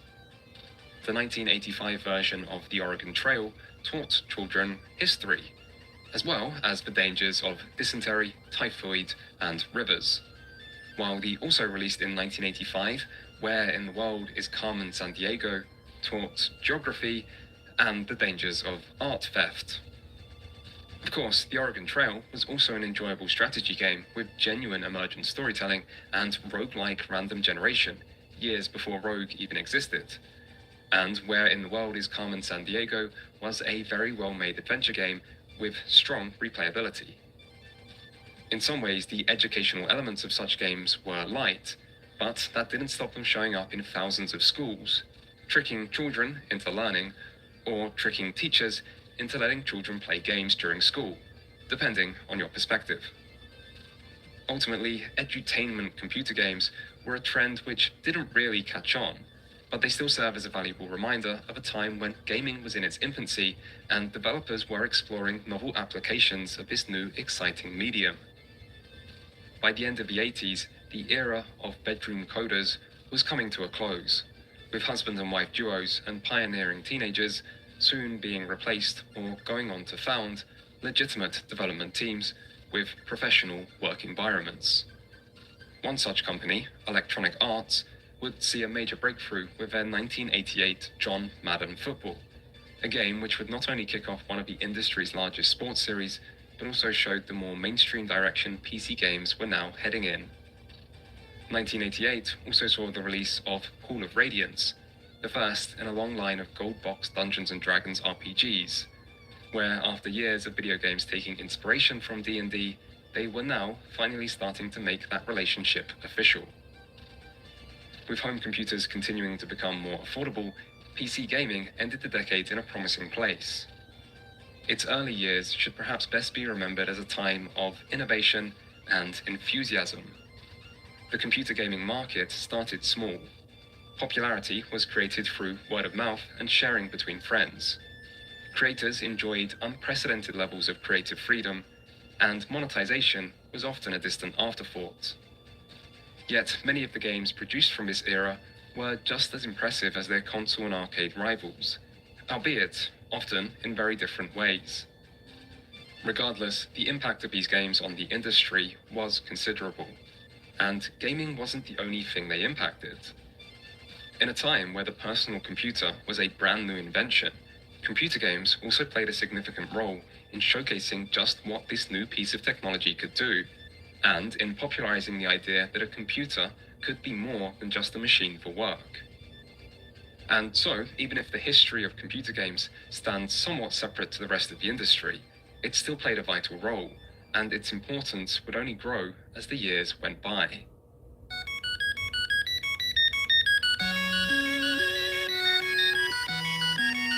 Gaming's early years were tumultuous, with lawsuits, bankruptcy, and corporate takeovers coming alongside innovations and breakthroughs, all while technology progressed at breakneck speeds, leaving both software and hardware behind after only a few years. Within this chaos, the video game industry rose, fell, and then finally rose again. And each time, there was a connection to the quality of the games. First, with the novelty of Pong, before the industry got smothered in an abundance of Pong clones, then with the golden age of the arcade, and Atari's move to bring that golden age to consoles, before a mass of low-quality, cheaply produced games once more sunk Atari and much of the industry with them, and then finally with Nintendo, bringing new life to the industry with their higher standard of quality and groundbreaking flagship series. The evolution of the gaming industry wasn't exactly smooth, but by the end of the 80s, video games had come a long way.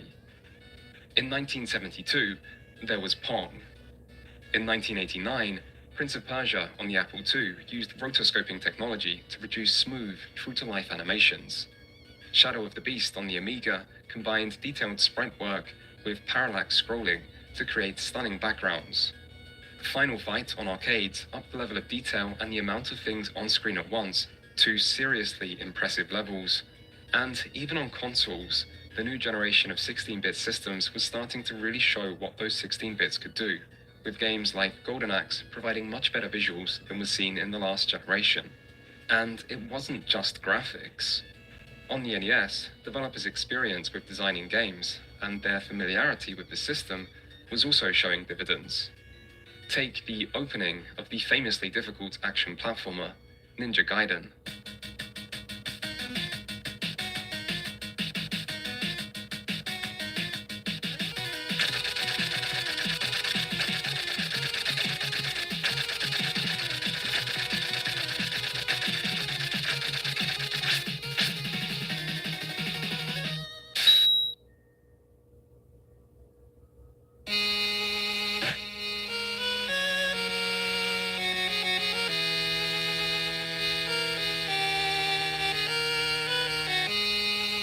Sound, visuals, and cinematic style are all combined masterfully here to create some really compelling storytelling that draws players in and contextualizes what you actually do in-game.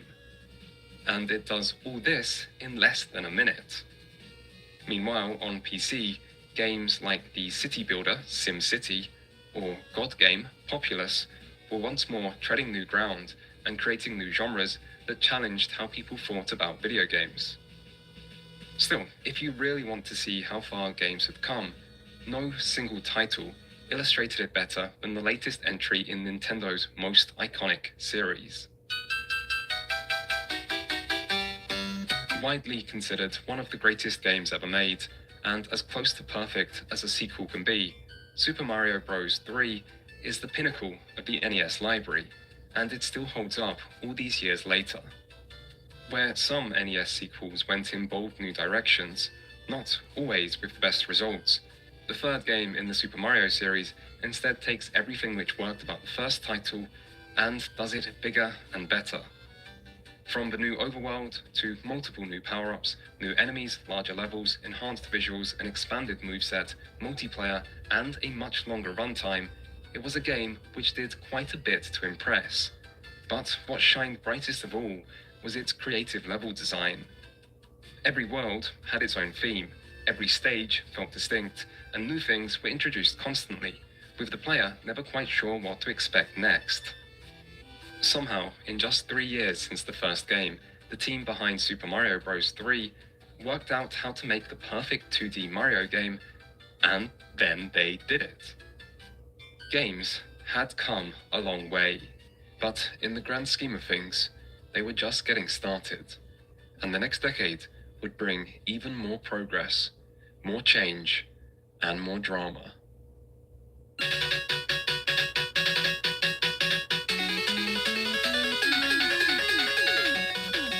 By the start of the 90s, the gaming industry was well and truly established. With the launch of the Game Boy, Nintendo had cemented their status as the market leader, but the aging Nintendo Entertainment System was now facing tough competition from Sega's next-generation Genesis, setting the stage for one of gaming's most legendary rivalries. Meanwhile, the increasing affordability of the personal computer was making PC games a more serious part of the industry, while gaming itself was moving ever towards the mainstream, with bigger budgets, bigger names, and bigger controversies. Overall, though, the 90s was a time of rapid technological progress. At the dawn of the decade, the 8-bit NES, a third-generation console, was the best-selling on the market. Yet by the decade's close, consoles were entering their 6th generation, with 128 bits of computing power inside much more advanced systems. Graphics would transition from 2D sprites and pixel-based to the brave new three-dimensional world of polygons. Cartridges were replaced by the much higher capacity CD-ROM. Multiple new genres of games emerged, including the most popular of all time. Massive franchises were established, including the most successful of all time. And game design experienced its own evolution as developers raced to keep up with the continually changing times. Before all this, however, the decade began with action. And while the fighting between consoles might be what's most remembered about the 90s, arcades also had some important fighting of their own to do first.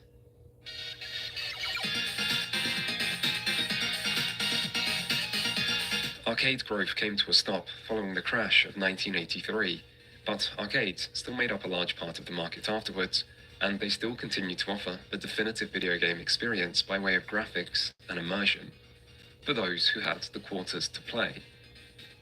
By the start of the 16-bit era, however, their technological edge was narrowing, and even arcade heavyweight Sega had started to move away from marketing itself as the company that brought the arcade experience home, due to the perception of arcades losing relevance within the industry. Most people probably expected the 90s to be the decade where arcade games quietly disappeared, and maybe that would have happened, if not for the arrival of one game that changed everything.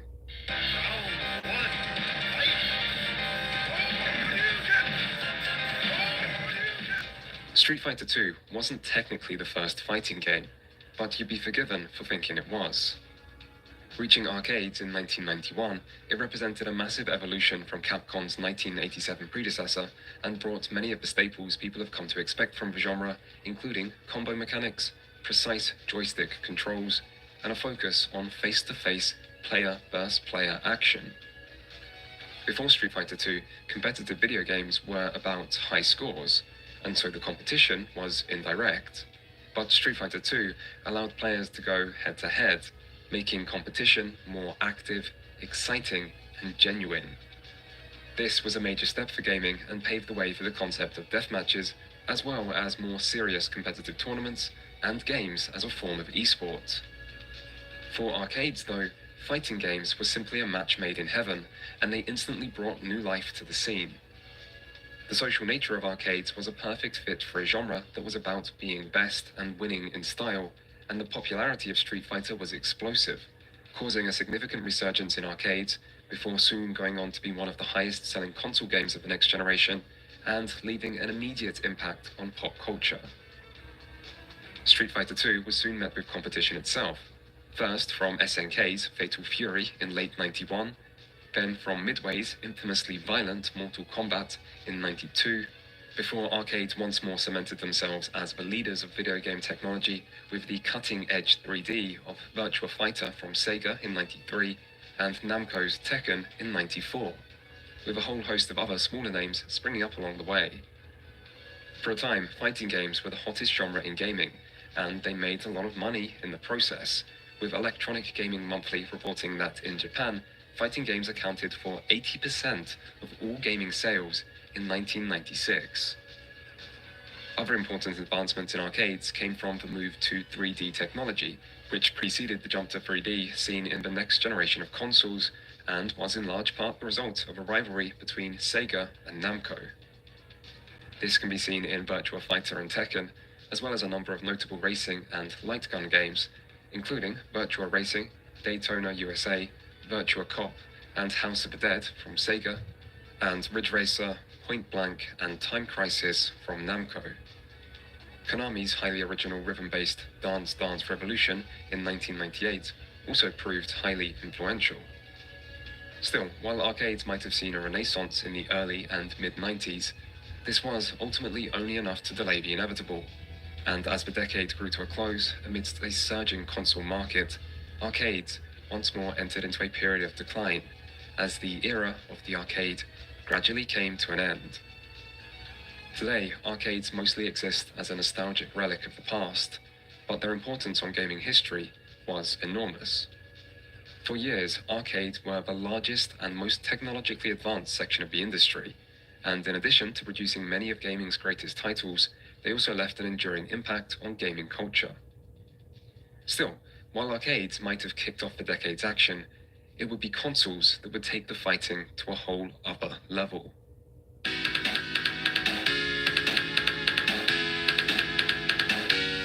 Sega shot first.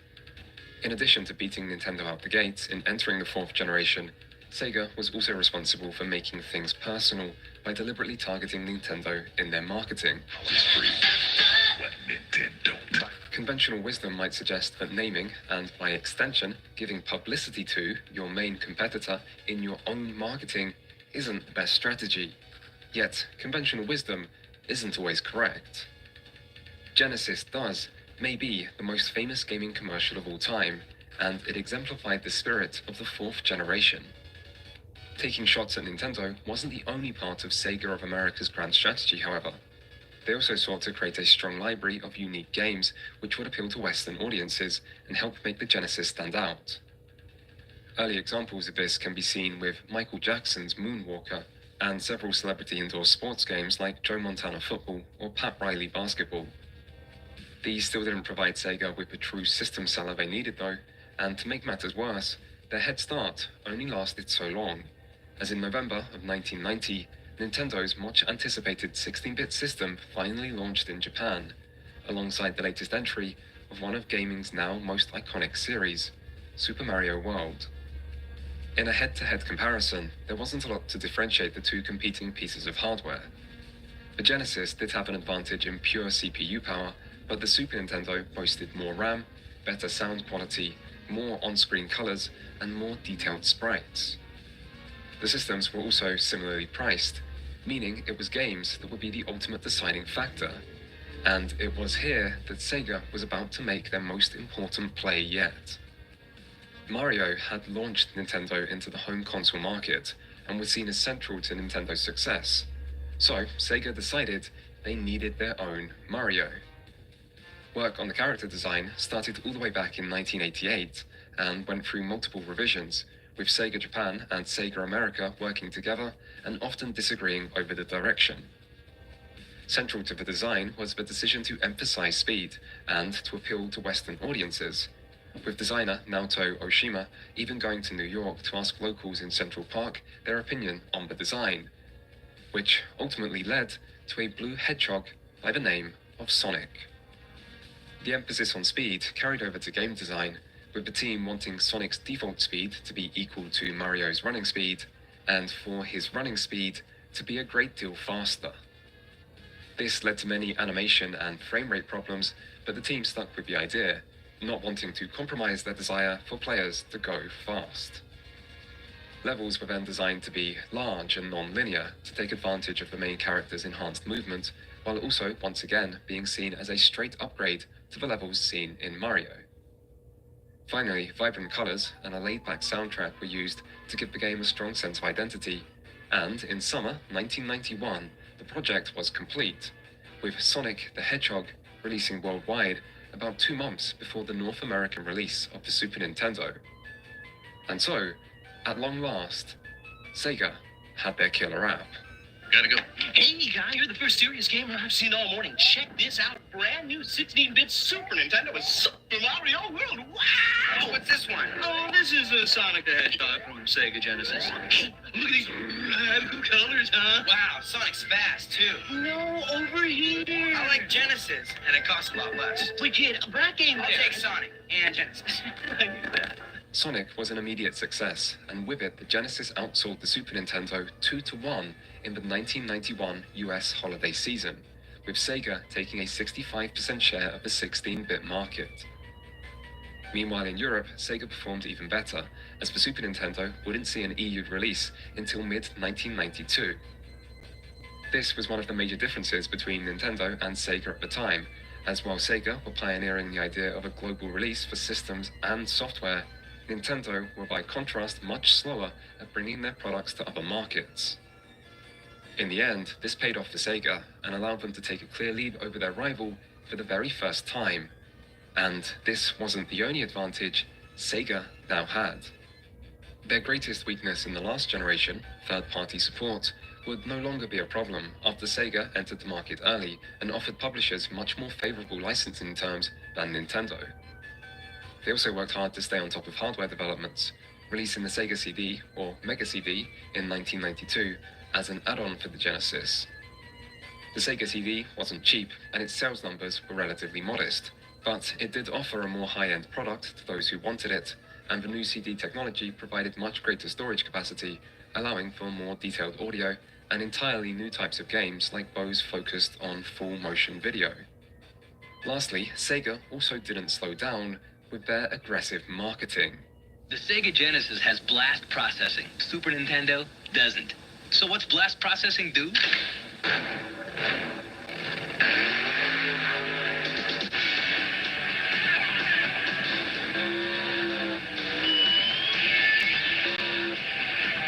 And what if you don't have blast processing?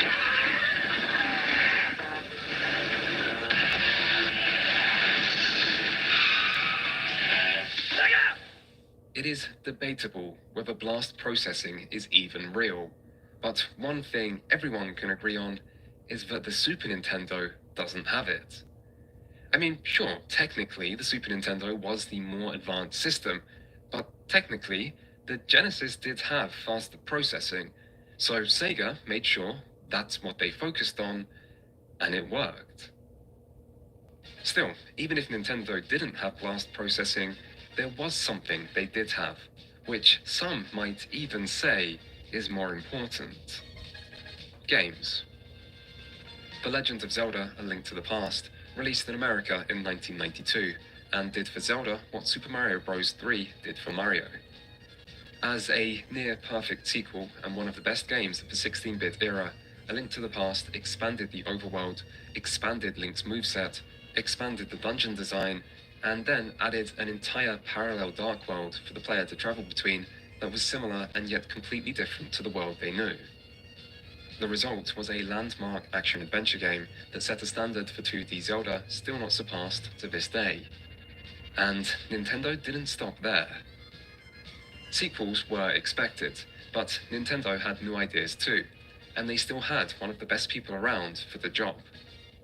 Shigeru Miyamoto worked on several of the Super Nintendo's early first-party titles, including the new futuristic racing game F-Zero, and the technologically groundbreaking rail shooter Star Fox, the first Nintendo game to feature polygonal graphics through the use of an additional graphics chip included in the game's cartridge.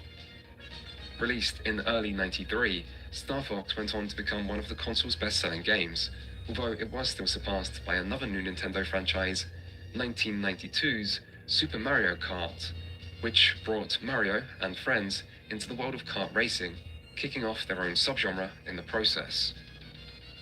Still, Nintendo weren't the only one making good games. Sega may have courted many third-party publishers, but some of the most important stayed loyal to Nintendo and brought a number of impressive sequels with them.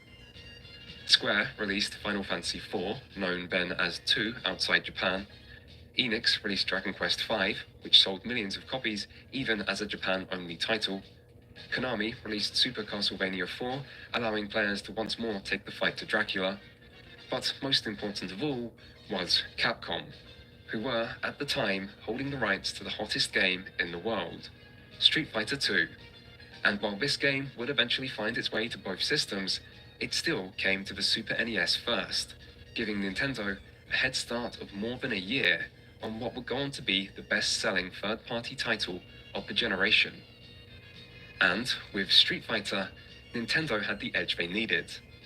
Holiday season 1992, and this time Nintendo was selling more systems, allowing them to climb back into first place in '93.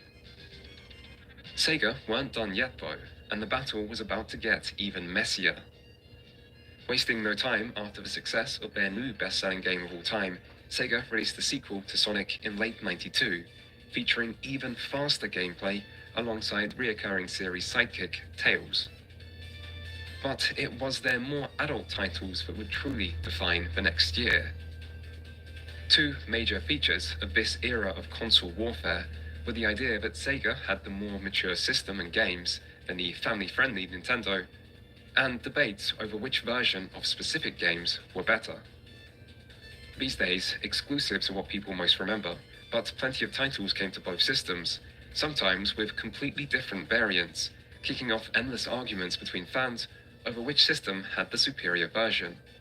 Contra 3 Alien Wars vs. Contra Hardcore. Super Castlevania vs. Castlevania Bloodlines. Teenage Mutant Ninja Turtles, Turtles in Time vs. Teenage Mutant Ninja Turtles, The Hyperstone Heist. And on it went. Sometimes two competing titles would be pretty much identical, but there were other times when there were big differences, and clear winners and losers. For example, with Street Fighter II, the Super Nintendo was king, with not only a year head start, but also a more suitable controller that had 4 face buttons alongside 2 shoulder buttons, compared to just 3 face buttons on the original Genesis controller. Other times, though, the Genesis reigned supreme, like with 1993's Aladdin, where the Genesis version was aided by real Disney animators, and went on to be one of the system's best-selling games. And then there was Mortal Kombat, a game which combined arguments over Sega's more adult nature and arguments over which system had the superior version, and ended with Sega and Nintendo sitting in front of a US congressional hearing on the dangers of violence in video games. Violence and violent images permeate more and more aspects of our lives, and I think it's time to draw the line. I know that one place parents want us to draw the line is with violence in video games. The fact is that a new generation of video games crosses that line, containing the most horrible depictions of graphic violence and sex, including particularly violence against women. You see, much like Street Fighter before it, Mortal Kombat was a big success, but its graphic depictions of violence and brutal post-victory fatalities attracted more attention than from just players, kicking off a media frenzy and national conversation on the role of violence in video games. When Mortal Kombat made its way from arcades to consoles, Nintendo opted to tone down the violence by removing the blood effects, but Sega instead left them in as an unlockable option, making the Genesis version the most desirable. Knowing that controversy might be on its way, Sega created their own internal rating system ahead of Mortal Kombat's console release, but this didn't prove to be enough, and by the end of 1993, the national conversation on video game violence had reached US Congress, with both Sega and Nintendo being called up to answer some difficult questions. A number of advocacy groups and senators spoke on the issue, presenting a united front while focusing heavily on Mortal Kombat and the strange Sega CD FMV game Night Trap, and claiming that there had been a systemic failure of the gaming industry to police itself. When it came to those speaking in favor of the gaming industry, however, those present were anything but united, with Nintendo getting the chance to speak first and wasting no time in putting the blame squarely on Sega's lack of internal policy. In the past year, some very violent and offensive games have reached the market. And of course, I'm speaking about Mortal Kombat and Night Trap. And let me say that for the record, I want to state that Night Trap will never appear on a Nintendo system. Obviously, it would not pass our guidelines. This game, which as you've indicated, promotes violence against women, simply has no place in our society. Meanwhile, Sega began by defending itself in the way that Sega fans at the time defended their favorite gaming system on school playgrounds, i.e., by reminding those in attendance that the Genesis, unlike its competition, wasn't made for kids. In recent days, the glare of the media spotlight on this issue has resulted in the circulation of a number of distorted and inaccurate claims. The most damaging of these distortions, in my view, is the notion that Sega are only in the business of selling games to children. This is not the case. Sega also highlighted their new rating system, but this received a lot of pushback, including from Nintendo's representative, who seemed much more interested in attacking Sega than defending the gaming industry. Let me make just a couple of other points. I can't sit here and allow you to be told that somehow the video game business has been transformed today from children to adults. It hasn't been, and Mr. White, who is a former Nintendo employee, knows the demographics as well as I do. Furthermore, I can't let you sit here and buy this nonsense that this Sega Night Trap game was somehow only meant for adults. The fact of the matter is, this is a copy of the packaging. There was no rating on this game at all when the game was introduced. Small children bought this at Toys R Us, and he knows that as well as I do.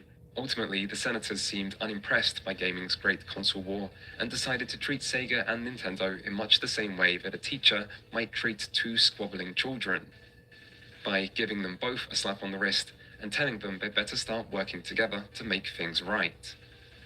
So, gaming's fiercest rivals came together with other representatives from the industry to create the Interactive Digital Software Association, which soon led to the creation of the Entertainment Software Rating Board, or ESRB, who would produce a unified set of age ratings for all commercial video games that retailers would then opt into enforcing, something that has since become common practice across many different regions. In the congressional hearing, Sega came under the heaviest attack, and following public outcry, many retailers pulled the controversial Night Trap from their shelves.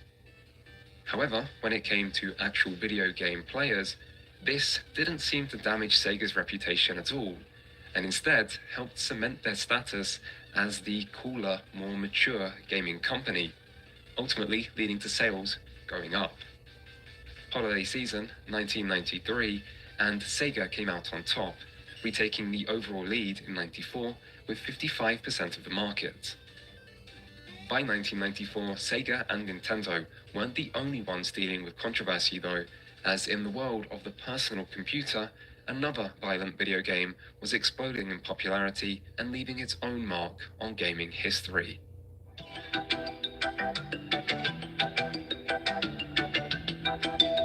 In the early 90s, consoles might have received the most attention and made the most money, but PC was still the place to be for innovation, and it saw a number of big releases of its own.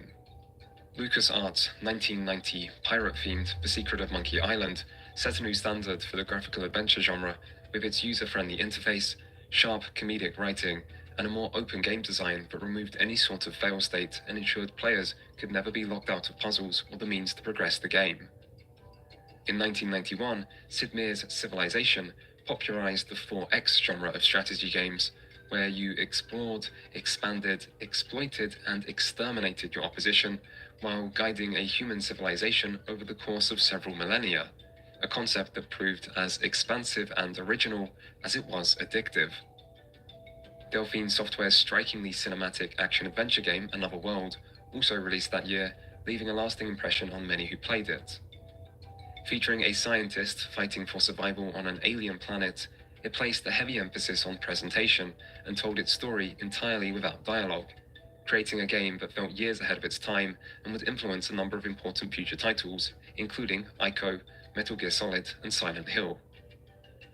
In 1992, Westwood Studios created the first real-time strategy game with Doom 2, combining resource gathering, base building, and small-scale warfare into an addictive new formula. Doom 2 would be followed by Blizzard Entertainment's Warcraft, Orcs and Humans in '94 and Westwood's alternative history Command & Conquer in '95, which together established the RTS as an important genre within gaming. '92 also saw the birth of the survival horror genre with Infogram's Alone in the Dark, a game that went beyond embracing horror as an aesthetic by deliberately disempowering the player to heighten the tension and create a sense of dread. Its haunted mansion setting and cinematic camera would also greatly influence future titles of the genre. Meanwhile, in the world of role-playing games, the Ultima series continued strongly, with its highly acclaimed 7th entry, The Black Gate. But it was a spin-off from the main series that proved to be the most innovative RPG that year. Looking Glass Studios' Ultima Underworld was the first role-playing game to feature first-person action in a 3D environment. Described as a dungeon simulation by its creators, Ultima Underworld combined the dungeon crawling of genre grandfathers like Wizardry with cutting-edge action gameplay and environmental design to create a brand new type of action RPG that would pave the way for the immersive sim genre and many future titles. 1993 also saw the release of the visually stunning graphic adventure game Myst from Cyan Inc., which took full advantage of the vastly expanded storage capacity of the new CD-ROM to create its iconic picturesque 3D island, while helping to popularize the adoption of CD drivers in the process. Myst's puzzle-solving gameplay was quite slow, but its graphics were far beyond anything else at the time, leading it to become one of the best-selling PC games of all time.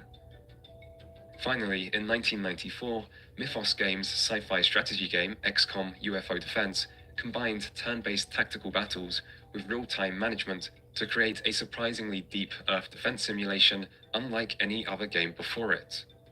While Origin Systems' ambitious latest entry into the Space Combat Wing Commander series included extensive live-action F&B cutscenes that featured big Hollywood names like Mark Hamill and Malcolm McDowell, representing a major step of PC gaming towards the mainstream.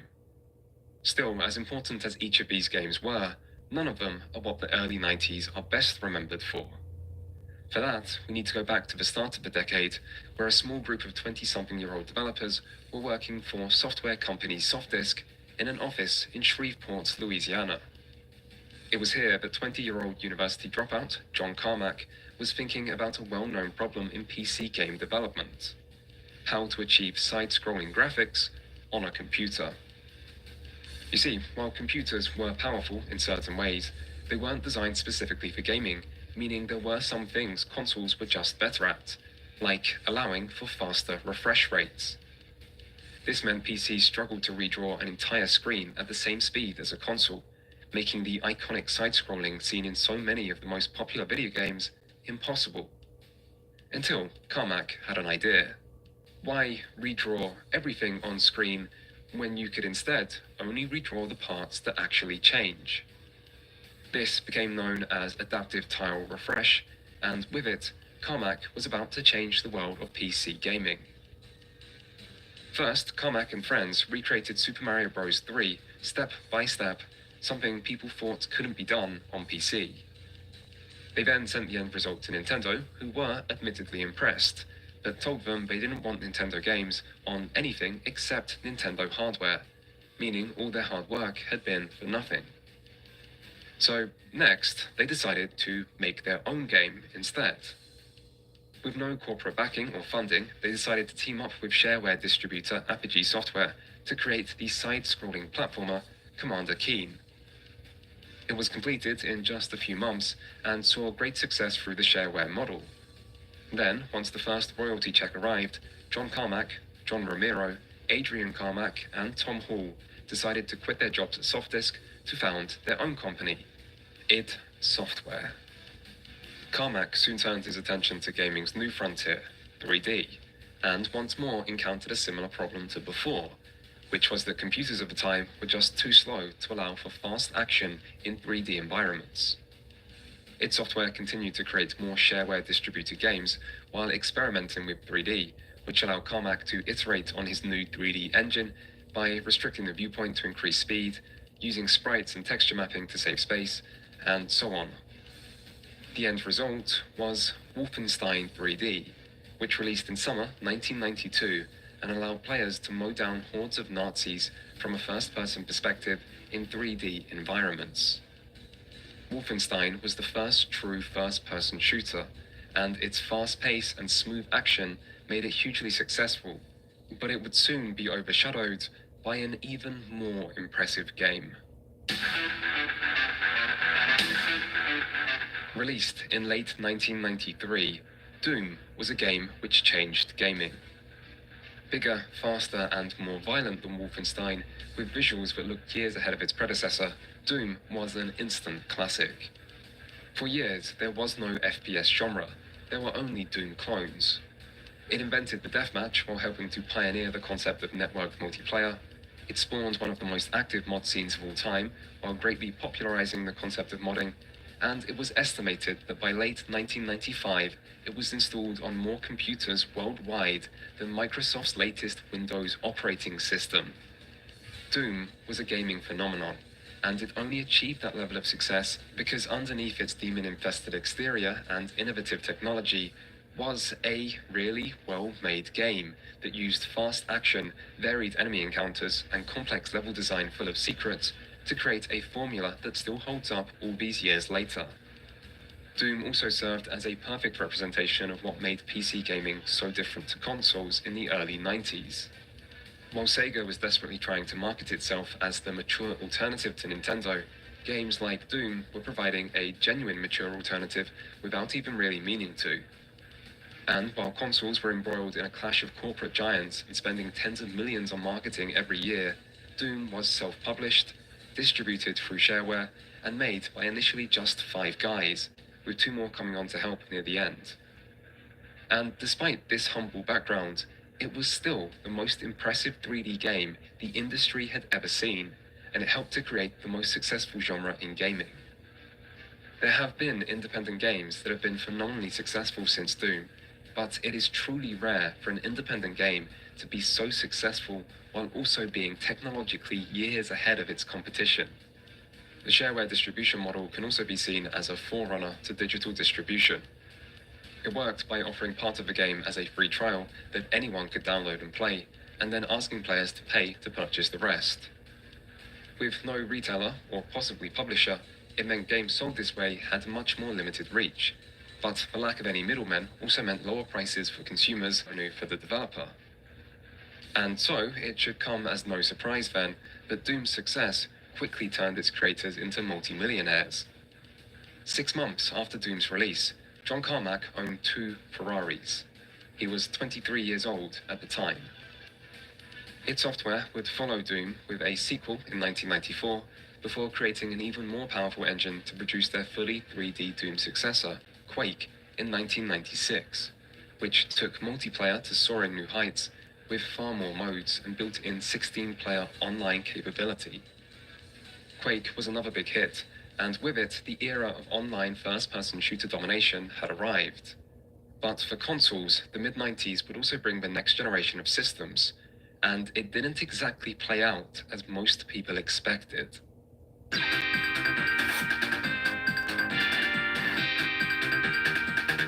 1994 was a big year for the gaming industry, but its start was still dominated by the rivalry between Sega and Nintendo, and the fallout from the violent video game debate. Sega had now edged back into the lead, and this period would see several of the Genesis' best exclusive titles, such as the beat-em-up classic Streets of Rage 2, the side-scrolling platformer Rocket Knight Adventure, and the action-packed running and gunning Gunstar Heroes. 1994 would also see the release of not 1, but 2 new entries into Sega's hottest series, after Sonic 3 became so large during development that it could no longer fit into a single cartridge, causing it to be split into Sonic 3 and the separate Sonic and Knuckles. Nintendo had plenty of games of their own, however. 1993's Super Mario All-Stars remade the first 3 entries into the Super Mario Bros. Series with Super Nintendo-level graphics, and is notable as not only one of the system's best-selling titles, but also one of the first examples of a massively successful video game remake. In 1994, Nintendo would release one of the Super Nintendo's most highly acclaimed titles with Super Metroid, which upgraded the formula of the original game while retaining its rich sci-fi atmosphere and focus on exploration. Still, Nintendo's biggest game that year came at the hands of another developer. Due to concerns about falling behind Sega, Nintendo began looking for other studios to bring on board, leading them to approach the UK-based studio Rare, who had impressed them with their latest 3D model rendering technology. Nintendo suggested they use these pre-rendered graphics to make a platformer and gave them permission to use one of their oldest IPs to do it.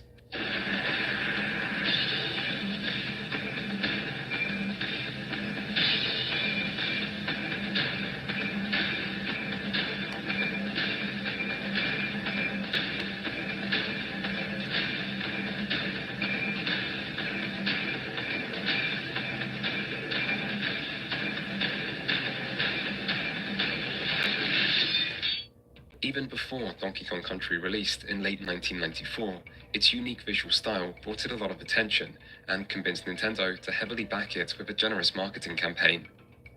Even so, the game still exceeded expectations, setting the record for the fastest-selling game of all time and going on to become the 3rd best-selling game on the system. It also wowed critics, impressing with its creative level design and timeless soundtrack, in addition to the striking visuals.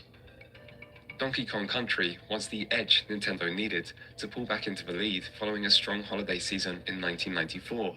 But while high-quality new titles ensured the Super Nintendo was still going strong, by this point, Sega was starting to turn their attention to future systems. The 5th console generation started early and saw heavy competition. The 3DO released in America in late 1993 and boasted some seriously impressive technical specifications, becoming the first system to fully take advantage of new CD-ROM technology. It also launched with a retail price of $700, which is $1,400 after inflation, and struggled to build a library of solid exclusives, meaning it ultimately struggled to compete with later, better-known systems despite its strong launch. And as for those later systems, 2 would go head-to-head in Japan in late 1994, but this time, Nintendo wouldn't be one of them. Sega began work on their next system early after realizing the importance of CD-ROMs and having had promising results with 3D technology in arcades.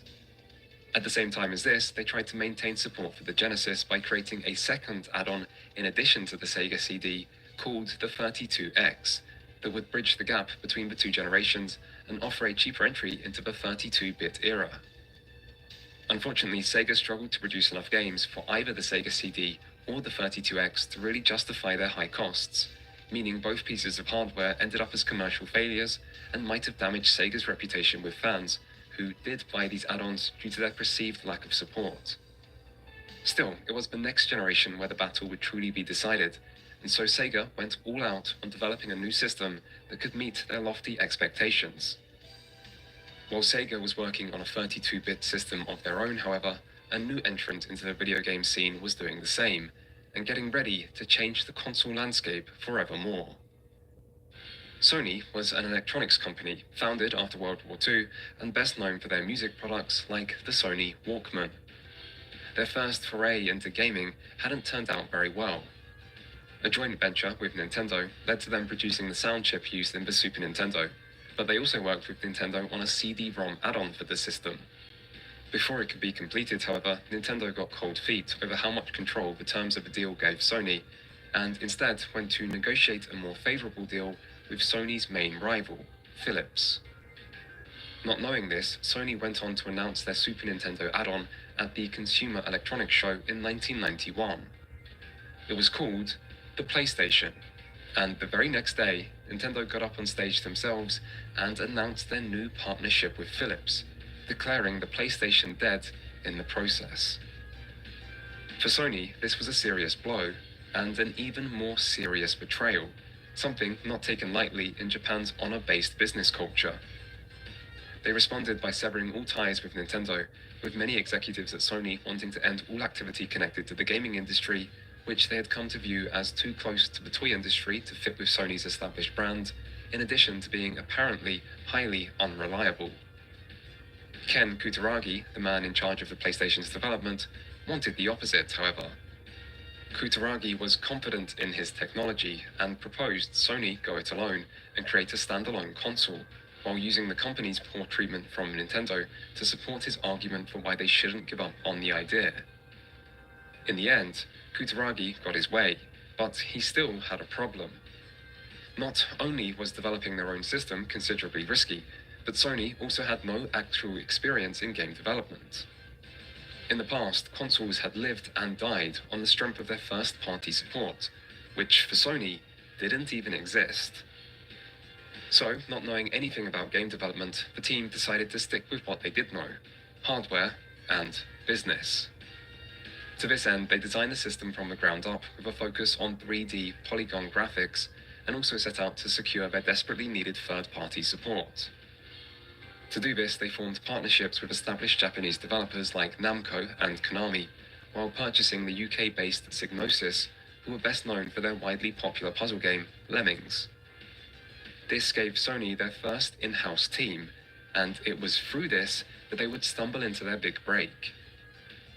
Developers at Psygnosis found the current workstation-based development kits to be overly expensive and impractical, and so they persuaded Sony to instead use a PC-based development system, thus marking a major turning point for the console industry, which had largely ignored PCs until then.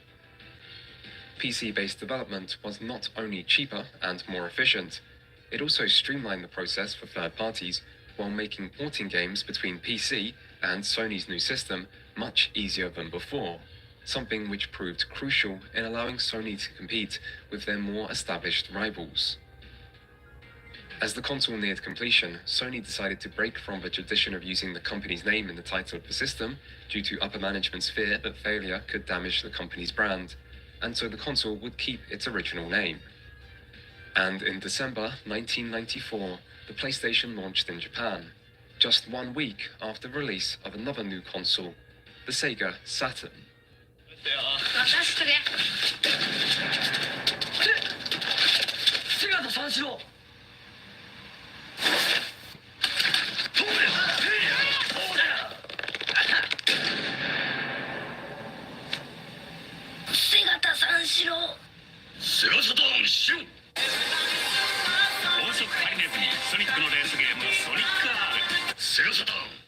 The two systems were similarly priced and offered similar performance, but it was Sega who proved to be the early favorite, thanks in large part to the hugely popular Virtua Fighter, which sold at a near 1-to-1 ratio with the Saturn at release. For the PlayStation, it was Sega's big arcade rival Namco that would be the console's most important developer in its first year, with Ridge Racer proving the most successful launch title, and Tekken soon following to give the PlayStation a 3D fighting game of its own. Still, exclusives wouldn't be the most important factor in the new system's first years. As both systems prepared for their global release, both companies came up with a plan to give them the edge over the other, which they would reveal at the first ever Electronic Entertainment Expo in 1995, where 40,000 eager attendees packed the Los Angeles Convention Center to get a glimpse of the next generation of gaming. Sega went first and took to the stage to announce that, due to high consumer demand, the Saturn would release immediately, that very day, at select retailers. This was 4 months before the expected September release date, and Sega hoped this head start would give them the advantage. Unfortunately for them, however, other retailers responded to this surprise announcement very negatively, with KB Toys even dropping Sega from its lineup, and the early release also left the Saturn's launch lineup rather light on games. Things quickly went from bad to worse though, because Sony followed with a surprise announcement of their own, which came when SCE President of America, Steve Race, took to the stage to give one of gaming's all-time greatest speeches. to ask Sony Computer Entertainment Presidents of America, Seaways, to join me for a brief presentation.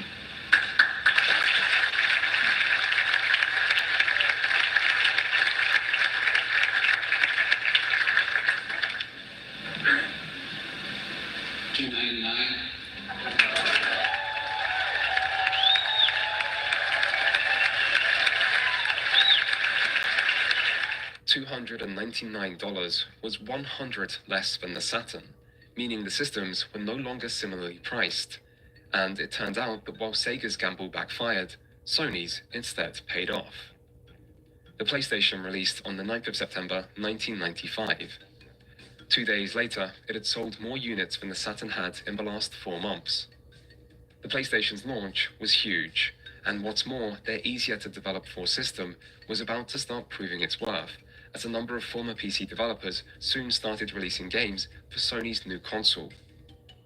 Notable examples include platformer Rayman from Ubisoft in '95, Naughty Dog's soon-to-be iconic Crash Bandicoot in '96, which gave the PlayStation its first real mascot, and Tomb Raider from Core Design, a graphically impressive action-adventure game featuring one of gaming's most recognizable female leads. '96 also saw the release of another landmark PlayStation title from Capcom with Resident Evil, which may be the single most influential survival horror game of all time. All of these titles were big commercial hits, with Resident Evil, Crash Bandicoot, and Tomb Raider each going on to sell over 5 million copies. The Saturn did have games of its own, with several high-quality arcade ports, alongside some strong new first-party titles like Night into Dreams and Panzer Dragoon. Sony, however, increasingly seemed to have the rest of the gaming industry on their side, and in time, Sony's initial victory would turn into a slaughter. For years, Sega tried to set themselves apart from Nintendo by appealing to an older demographic and marketing their system as the more mature option. But now, Sony was doing the same, and beating Sega at their own game. In '96, Sega responded to the growing pressure with the release of the Saturn Model 2, which aimed to lower the retail price and cost of manufacturing. Sony, however, replied by cutting the price of the PlayStation to $199, ensuring their lead just kept growing. For Sega, the situation was starting to look desperate, and the competition would only increase, as an old friend of theirs would soon release a console of their own. While the fifth console generation was getting off to an explosive start, Nintendo were quietly enjoying the Super Nintendo's finest years.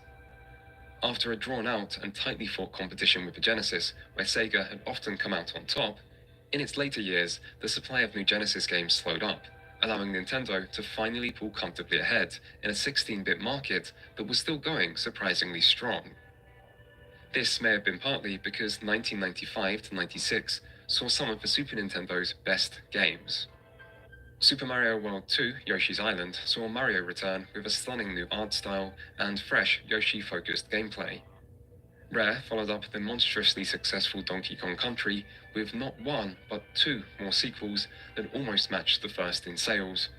And RPG fans were spoiled for choice, with the cult classic Earthbound's idiosyncratic take on modern America offering a setting unlike anything players had seen before, Square and Nintendo's collaborative Super Mario RPG offering a Mario game unlike anything players had seen before, and Final Fantasy's latest entry, 6 or 3 depending on region, providing the series' highest rated and best-selling title to date.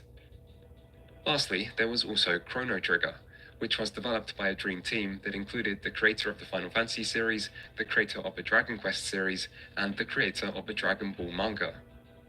Chrono Trigger featured a time-traveling adventure with multiple endings, lots of reactivity, and some of the best visuals and music of the 16-bit era, and it's often considered to be one of the best JRPGs of all time. Still, as strong as the Super Nintendo's last years were, nothing can last forever, at least not in the always evolving gaming industry, and development of Nintendo's next console started as far back as early 1993. After their development of a CD-based system failed to work out with either Sony or Philips, Nintendo formed a new partnership with Silicon Graphics to bring their powerful supercomputer technology to the world of consoles. The final product released in 1996 with the name Nintendo 64 to emphasize its 64 bits of computing. But as powerful as Nintendo's new system might have been, it was about to face heavy competition, and its main rival had a head start alongside one other key advantage.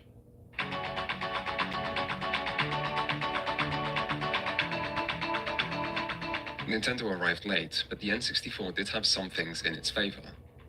Nintendo's continued focus on affordability meant the system was able to match the new prices of Saturn and PlayStation while offering much more powerful hardware.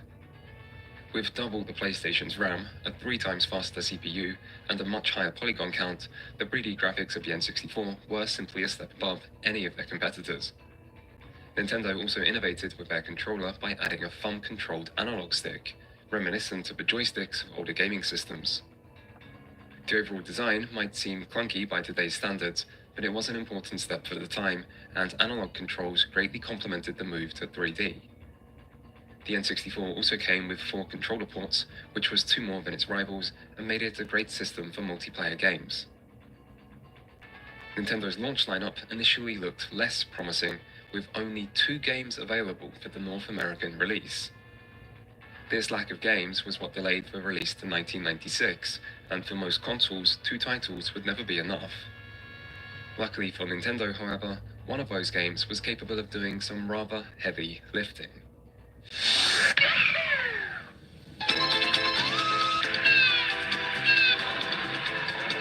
今までのテレビゲームでは体験できなかった新しい面白さ、楽しさに驚いた。そしてのめり込んだ。遊んだ人だけが知っている。スーパーマリオ64。Super Mario 64 didn't just bring Nintendo's popular mascot into the realm of 3D, it also shattered expectations for what a 3D platformer could be. Before it, games of the genre had used fixed cameras or just suffered from loose, imprecise controls. But using the new analog stick, Mario was given full 360-degree movement with a detached adjustable camera and a rich array of movement options. Levels were big and inviting, begging players to explore and experiment, and the cartoony visual style was a great fit for showcasing the N64's high polygon count. Basically, it was as strong a launch title as Nintendo could have asked for, but it still wouldn't be enough. Because as impressive as the N64 and Mario were, there was one thing the PlayStation did, which Nintendo didn't, and that was use CDs. Nintendo's console was more powerful.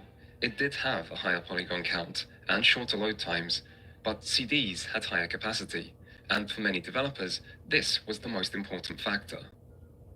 The best-known example of this was RPG veteran Square, who had been a loyal ally to Nintendo and had originally begun work on their next Final Fantasy game on the Super Nintendo.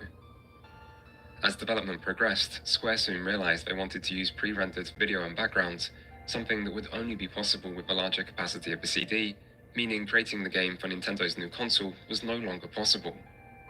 As development continued, Square invested more and more resources into the project, resulting in an estimated development budget of more than $40 million, making it the most expensive game ever made at the time, and it turned out, Square's investment paid off.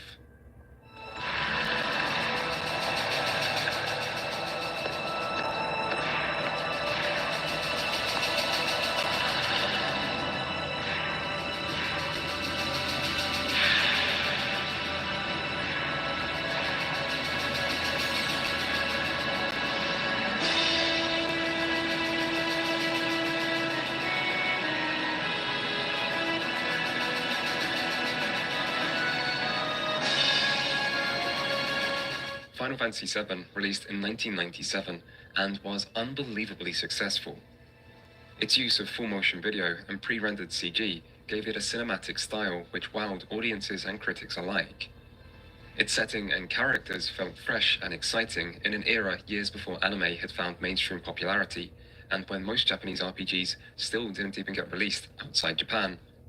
And its story and sense of adventure resonated with players at the time in a way that few other games ever had. Final Fantasy VII sold over 10 million copies, eventually going on to become the PlayStation's joint best-selling game of all time. For Sony, it was the PlayStation's killer app, and they didn't even need to do anything to get it.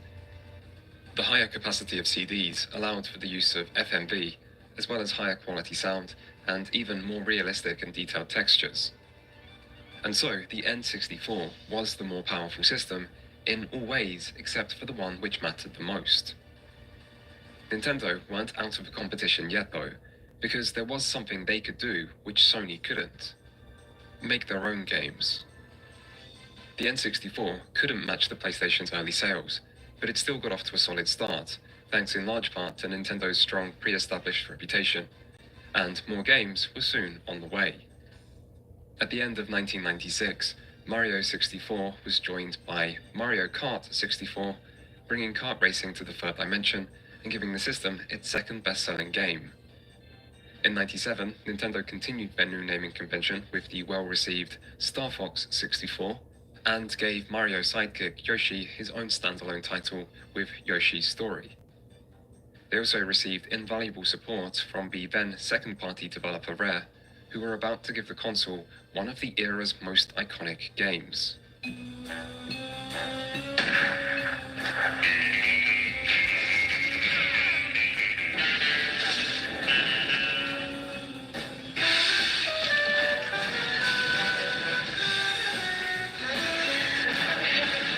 Do you know how to use one of these?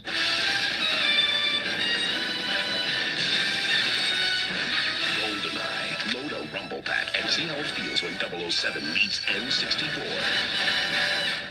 GoldenEye 007 single-handedly proved that first-person shooters could work on consoles, and they could work well. Taking inspiration from Doom, but opting for a more realistic approach, GoldenEye featured a memorable single-player campaign that did an admirable job of providing a James Bond-like experience, complete with a rich story, varied levels, and stealth elements. But it was multiplayer that the game is best remembered for. By bringing the fun of the deathmatch to consoles, GoldenEye proved to be a massive success, and went on to sell over 8 million copies, putting it only behind Mario 64 and Mario Kart as the system's best-selling game. And the hits from Rare didn't stop at GoldenEye. They also gave the system a second popular kart racer with Diddy Kong Racing, before kicking off a new critically acclaimed platforming series with Banjo-Kazooie, before following this with Donkey Kong's successful 3D debut in Donkey Kong 64, and finally by providing worthy successors to both GoldenEye and Banjo-Kazooie in 2000 with Perfect Dark and Banjo-Tooie. Nintendo also had more important games of their own, with two in particular going on to help define the fifth console generation. The first would see the return of Nintendo's other flagship series, and produced what may be the most critically acclaimed game of all time. The Legend of Zelda: Ocarina of Time released in late 1998, and made the transition to 3D while retaining the series' focus on exploration and adventure. With intuitive combat, intricate dungeon design, and a huge world full of secrets, Ocarina of Time was a staggeringly well-made game, but what truly elevated it to one of gaming's all-time greats was its sense of atmosphere and weight. At times, dark, somber, and even surreal, Link's quest to defeat Ganondorf felt as epic as it was enchanting, in a way rarely matched in the medium before or since. Nintendo also gave the world a new take on the fighting genre in 1999 with Super Smash Bros. Featuring an all-star cast of classic Nintendo characters, Smash moved the focus away from character-specific combos to create a more approachable but no less enjoyable fighting game that was unlike anything else on the market. Still, as impressive as Nintendo's first and second-party titles were in this period, they still weren't enough to match the PlayStation's ever-growing lineup. With so many developers favoring Sony's system because of its ease of development and the advantages of CDs, Nintendo was left with little third-party support. And the more the PlayStation user base grew, the more developers wanted their games to be on it. Sony finished the decade strongly. They took inspiration from Nintendo to produce their own dual analog controller in 1997. They transitioned their marketing from targeting Sega towards directly targeting Nintendo after Nintendo became the main competition, and with each new year they saw multiple major titles that ensured the PlayStation's dominant position grew and grew. 1997 brought well-received sequels to Tomb Raider and Crash Bandicoot, alongside the only other game that could match Final Fantasy in sales numbers, Gran Turismo. Produced by Polyphony Digital, a new Japanese-based first-party studio within Sony, Gran Turismo received universal acclaim and set a new bar for graphics and realism in a driving game, surpassing even arcade competition in a somewhat symbolic step for the industry. In 1998, Sony's lineup was arguably even stronger, with widely successful sequels to Resident Evil, Tekken, Crash Bandicoot, and Tomb Raider that would be joined by high-selling new series, like Insomniac's Spyro the Dragon. Perhaps the year's biggest surprise came from another ex-Nintendo ally, when Konami released their latest entry into the Metal Gear series. Much like Final Fantasy VII before it, Metal Gear Solid wowed players with its cinematic focus, this time produced through in-engine cutscenes, alongside full voice acting and an unusually mature and complicated storyline. The result was one of the most story-focused and cinematic experiences ever seen in a game, and it too would receive universal acclaim alongside 7 million copies sold. 1999 was once more a packed year with even more sequels, this time to Final Fantasy, Resident Evil, Spyro, Tomb Raider, and Gran Turismo, alongside a new survival horror game from Konami in Silent Hill, and a kart racer to compete with Nintendo in the form of Crash Team Racing. As the console generation progressed, the reality of the situation became clear. Sony's lineup of games was simply too strong, and it allowed the PlayStation to maintain the dominant lead on its competition from its release all the way to its discontinuation 12 years later. In the process, the PlayStation became the first console in history to surpass 100 million units sold, which was more than twice that of the previous generation's leader, the Super Nintendo, and almost 70 million more than Sony's closest competition, the N64. By contrast, the Saturn sold only 9.2 million, leaving Sega a distant third place, and in serious trouble.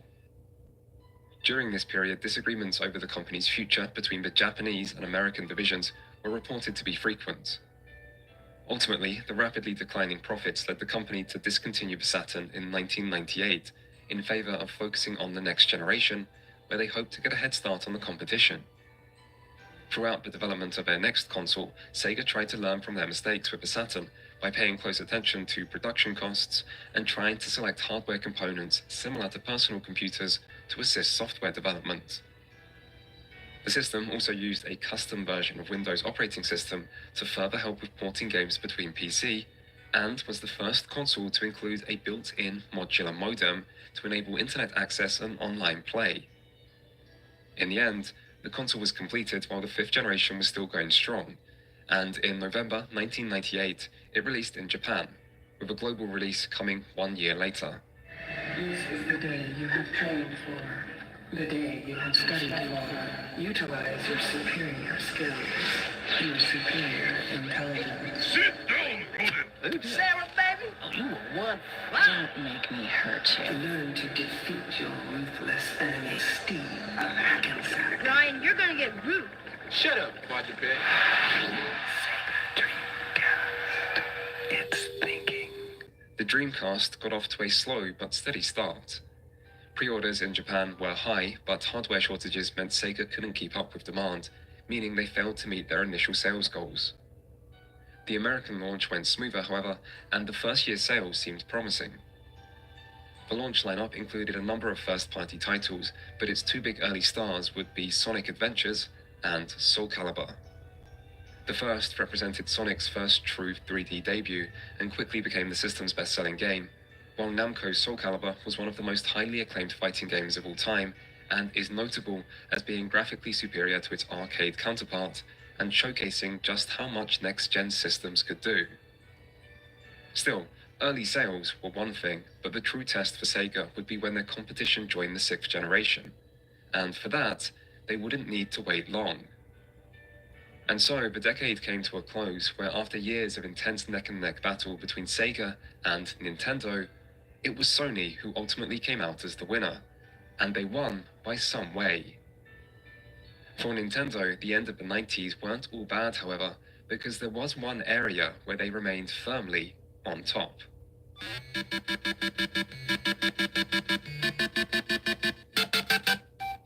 The Game Boy released in 1989 and quickly surpassed its technologically superior competition.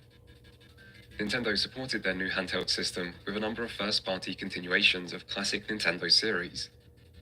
This meant more Mario, with Super Mario Land 2, before new series antagonist Wario got his first game in Wario Land Super Mario Land 3. The Game Boy also got a sequel to Metroid with Metroid 2 Return of Samus, as well as a new 2D Zelda with Link's Awakening.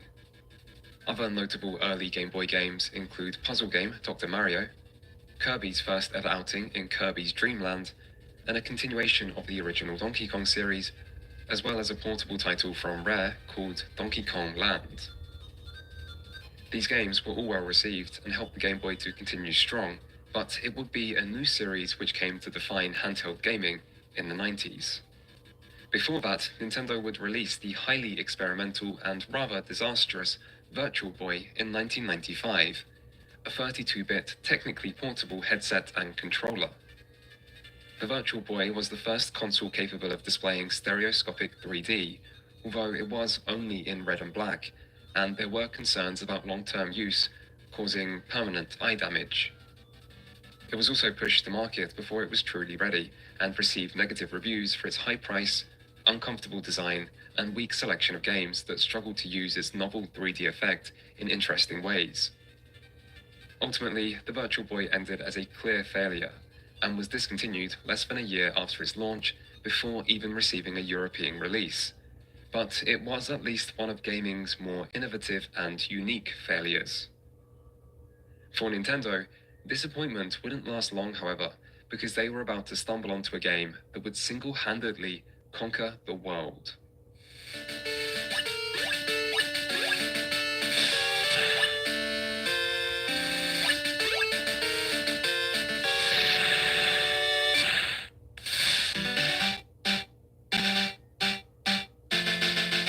Pokemon released in 1996 in Japan, 1998 in America, and 1999 in Europe. It was inspired by creator Satoshi Tajiri's childhood hobby of collecting insects, but upon hearing the idea for the game, Nintendo were initially skeptical. In the end, it was support from Shigeru Miyamoto that helped get the game off the ground, with the Game Boy's link cable-enabled multiplayer acting as a major influence in creating a game focused on collecting and trading rather than being a more traditional RPG. The idea to have different versions of the same game with exclusive Pokemon came from Miyamoto, who thought it would encourage the game's social aspects. And, in the end, Miyamoto and Tajiri would be proving right, but success didn't happen overnight. After a long and problematic development, Pocket Monsters Red and Green released in Japan to decent but not remarkable sales. By the end of its first year, the game sold over 1 million copies in Japan alone, but then, instead of slowing down like most releases, Pocket Monsters did the opposite. With a blue and yellow version released later to renew interest, and strong word of mouth as a result of the game's social aspects, sales just continued to grow, with 3.65 million copies sold in Japan in 1997. To put this in perspective, the total lifetime sales for the Game Boy in the region at this time was only 7 million. But then, Game Boy sales started to shoot up as well. By the end of a slow localization process, Nintendo and Game Freak had finally started to realize the potential value of what they had their hands on, and so they decided to increase the game's marketing, tying the game's promotion to the upcoming anime and the series' new mascot, Pikachu. Across America and Europe, Pokemon Red and Blue broke sales record after sales record, with 31 million copies sold worldwide, or 46 million including all versions. It was later described as the most successful video game of all time and received the world record for best-selling video game excluding bundle sales. In short, Pokemon was a phenomenon unlike anything seen before in the history of gaming, and it was a phenomenon that didn't stop at the games. An anime, a card game, merchandise, accessories, movies, spin-offs, sequels, and more all in mere months as the franchise grew and grew, with children all around the world doing whatever they could to get their hands on anything and everything Pokemon. For a short period of time, the world seemed to stand still, gripped in the midst of a genuine Pokemania. It was possibly the biggest cultural phenomenon the modern world has seen, and it's hard to think of any one thing that has matched it since. To this day, Pokemon is the highest grossing media franchise in the world, surpassing Mickey Mouse, Star Wars, Harry Potter, and Marvel, and it doesn't look like anything will be catching up with it anytime soon. If there were any doubts still about the gaming industry's mainstream potential by the late 90s, they didn't survive the arrival of Pokemon. And all this, every bit of it, was kicked off on the back of one simple game. When people talk about the greatest games of all time, there are a lot of obvious choices, but Pokemon Red and Blue might be one of the most overlooked. Aimed primarily at children, with a legacy that has far outgrown the original titles, it's easy to forget how fresh and addictively enjoyable Pokemon's concept of combining role-playing mechanics with monster collection truly was to players at the time. It provided a perfect introduction to the RPG genre, but it also added excitement and personality to the experience, with players feeling a strong sense of attachment to their pocket companions, and always wanting to see what new creatures awaited them in the next location, or which Pokemon might evolve next, or what secrets there might be out there in the world waiting to be uncovered. The multiplayer aspects and growth of the franchise beyond gaming then helped turn Pokemon into the unprecedented craze that it became, but that wouldn't have been possible if not for the strength of the original games, which makes them seem worthy of a special place in gaming's history. And as for the Game Boy, it soon received an updated model with the Game Boy Color, which released globally in late 1998. Its best-selling game was, unsurprisingly, the next entry into the Pokemon series, but it included full backwards compatibility with the Game Boy's existing library, allowing Game Boy Color owners to not only play their old games, but also play them in color.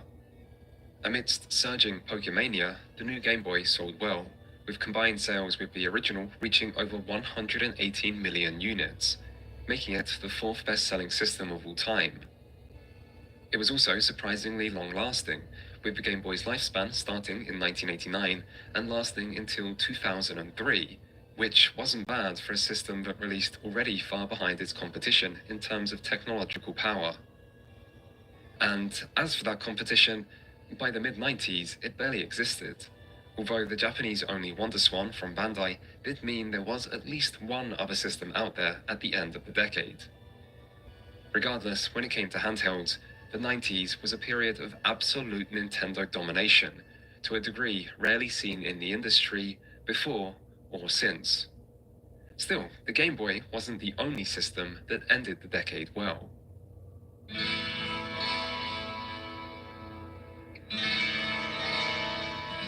On computers, the second half of the 90s are best remembered for the growing presence of online gaming, and for the large number of critically acclaimed genre-defining titles.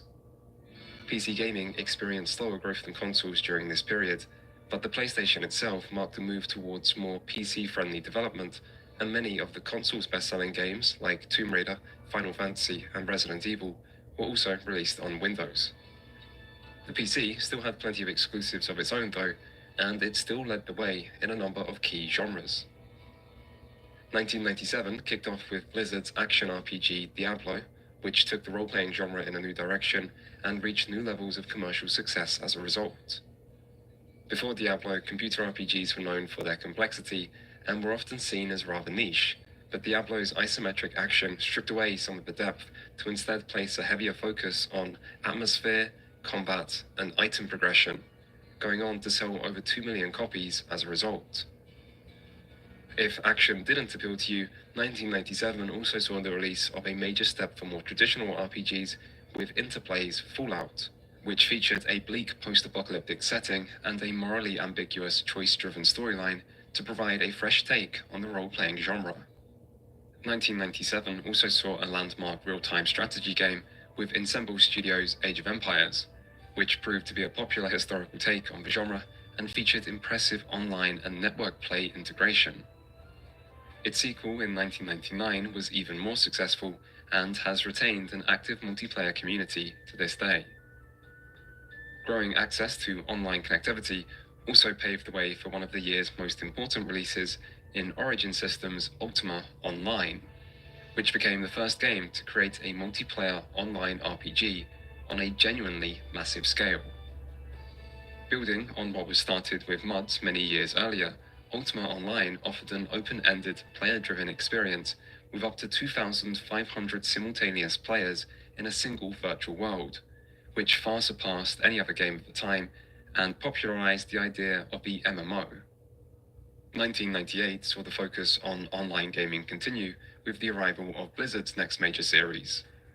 StarCraft featured a well-made campaign and a rich sci-fi setting, but what truly set it apart was the popularity of its multiplayer. Using Blizzard's integrated BattleNet service, StarCraft offered fast and efficient matchmaking, and its highly distinctive yet well-balanced factions were a perfect fit for competitive multiplayer. This led to it becoming the best-selling RTS game of all time, with 11 million copies sold by 2009. It also did much to establish the modern esports scene as we know it today, particularly with its popularity in South Korea, where televised commentated tournaments began as early as December 1999. Other important games of '98 include Grim Fandango, a highly original point-and-click adventure game from genre veterans LucasArts, Thief: The Dark Project, a first-person stealth game from Looking Glass Studios, known for its immersive design and vast player freedom, and BioWare's Baldur's Gate, a fantasy RPG that set a new standard for Dungeons & Dragons-based video games and marked the start of a new era for the genre. 1998 would also see Valve make their gaming debut with their genre-defining Half-Life. With its immersive, seamless story, regular integration of puzzles, and humble scientist protagonist, Half-Life was almost the polar opposite of Doom, and it showcased the genre's potential for storytelling while proving that first-person shooters could be much more than just Doom clones. In 1999, Ultima Online was joined by another massive MMO by way of EverQuest from Sony Online Entertainment. EverQuest soon surpassed Ultima Online's player count and established the formula of leveling, partying, dungeon running, and gearing that would come to define so much of the genre and would be copied by so many future games. 99 also saw the release of Heroes of Might and Magic 3, which gave turn-based strategy fans a cult classic title that is still one of the best examples of its genre to this day. System Shock 2, which combined role-playing with first-person shooting and survival horror elements to create a sci-fi cyberpunk classic, and Planescape Torment, which gave the decade one of its most memorable RPGs while winning much praise for its mature story, intelligent writing, and thematic depth. The 90s would close out in fitting fashion, with two multiplayer-focused FPS games going head-to-head for the title of Best Online Shooter. The first was Quake 3 Arena, the latest game from id Software, and the other was Unreal Tournament from Epic Games. Both games were multiplayer-only arena shooters, and both games offered impressive 3D graphics and lightning-fast action. Unreal stood out for its greater variety of guns and game modes, while Quake was often considered the game of choice for traditionalists, but regardless of individual allegiance, collectively the two games represented the pinnacle of arena shooters at a time when arena shooters were the undisputed kings of the FPS genre. Amongst the already mentioned games were a number of other successful series and sequels, including a number of popular simulation and strategy games. Together, these gave the PC a rather diverse lineup of games, and this was a time when PC gaming was still largely distinct from that seen on consoles. In the end, though, the 90s were the decade where PC gaming moved towards the mainstream while still managing to maintain much of what originally made it unique. From talented young developers making industry-changing breakthroughs, to the long-running focus on depth and complexity in game design, or the general tendency of catering to more mature audiences. The 90s was also the decade that online gaming made its big breakthrough, which can be seen in the popularity of new genres like MMOs, real-time strategy games, and first-person shooters. With time, online gaming played a greater and greater role in the industry, but it was PC that led the charge, while providing a glimpse at gaming's future in the process.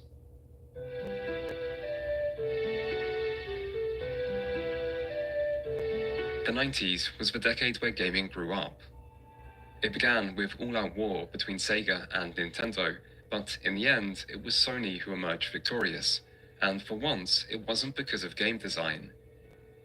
This marked a changing point for the industry. Atari succeeded because they were the ones who first brought high-quality arcade games to consoles. Nintendo brought console gaming back from the brink with the Nintendo seal of approval and a focus on high-quality first-party titles. Sega finally managed to match Nintendo only after their own landmark series arrived by way of Sonic, and the Game Boy flourished thanks in large part to Tetris and later Pokemon. Sony, however, achieved victory through business and hardware, leaving most of the game design to those who already knew how, and instead placing their focus on effective marketing and designing a system that appealed to developers through ease of development. This showed the growing importance of third parties, who had come a long way since Activision first broke away from Atari to get the recognition they felt they deserved. Now, third parties were no longer just an annoyance, and they were no longer optional. Nintendo fielded a great lineup of first-party titles in the 5th generation, with several being remembered as some of the greatest games of all time, but the Nintendo 64 had a total of 388 licensed games released in its lifespan, compared to over 3,000 for the PlayStation. The 90s also saw a rapid evolution of technology and might be the single most transformative decade in gaming. The move to 3D was a major part of this, with arcades leading the way in the early 90s alongside certain pioneering PC and console releases. By the end of the 90s, however, the entire industry had embraced 3D technology, and the advancements being made within just a few years was staggering.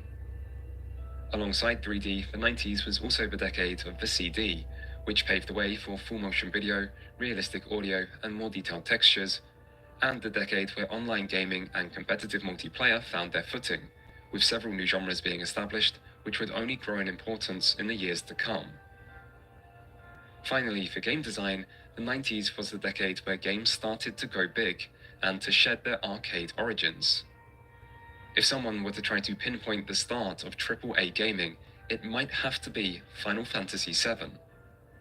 With a huge budget, a massive marketing campaign, and a development staff of over 100 people, it was simply a different kind of game to what was being produced at the start of the decade. For comparison, many of Nintendo's most iconic 16-bit games had development teams of around 10 to 20. But with new technology came higher demands on game developers, and by the end of the 90s, games in general were becoming bigger and more expensive to create. The 90s also saw a substantial move towards the cinematic, and the idea of games as a unique medium to tell stories rather than just as a set of challenges for players to overcome. This can be seen in titles like Metal Gear Solid and Half-Life, and their popularity clearly showed that this approach resonated with players, while at the same time as this, traditional arcade features like high scores and lives were starting to disappear amongst gaming's most popular titles. Overall though, the 90s was an exciting time for gaming, with fierce rivalries, impressive technological progress, and many new emerging genres. But as a new millennium beckoned, the industry was getting ready to experience rapid change all over again.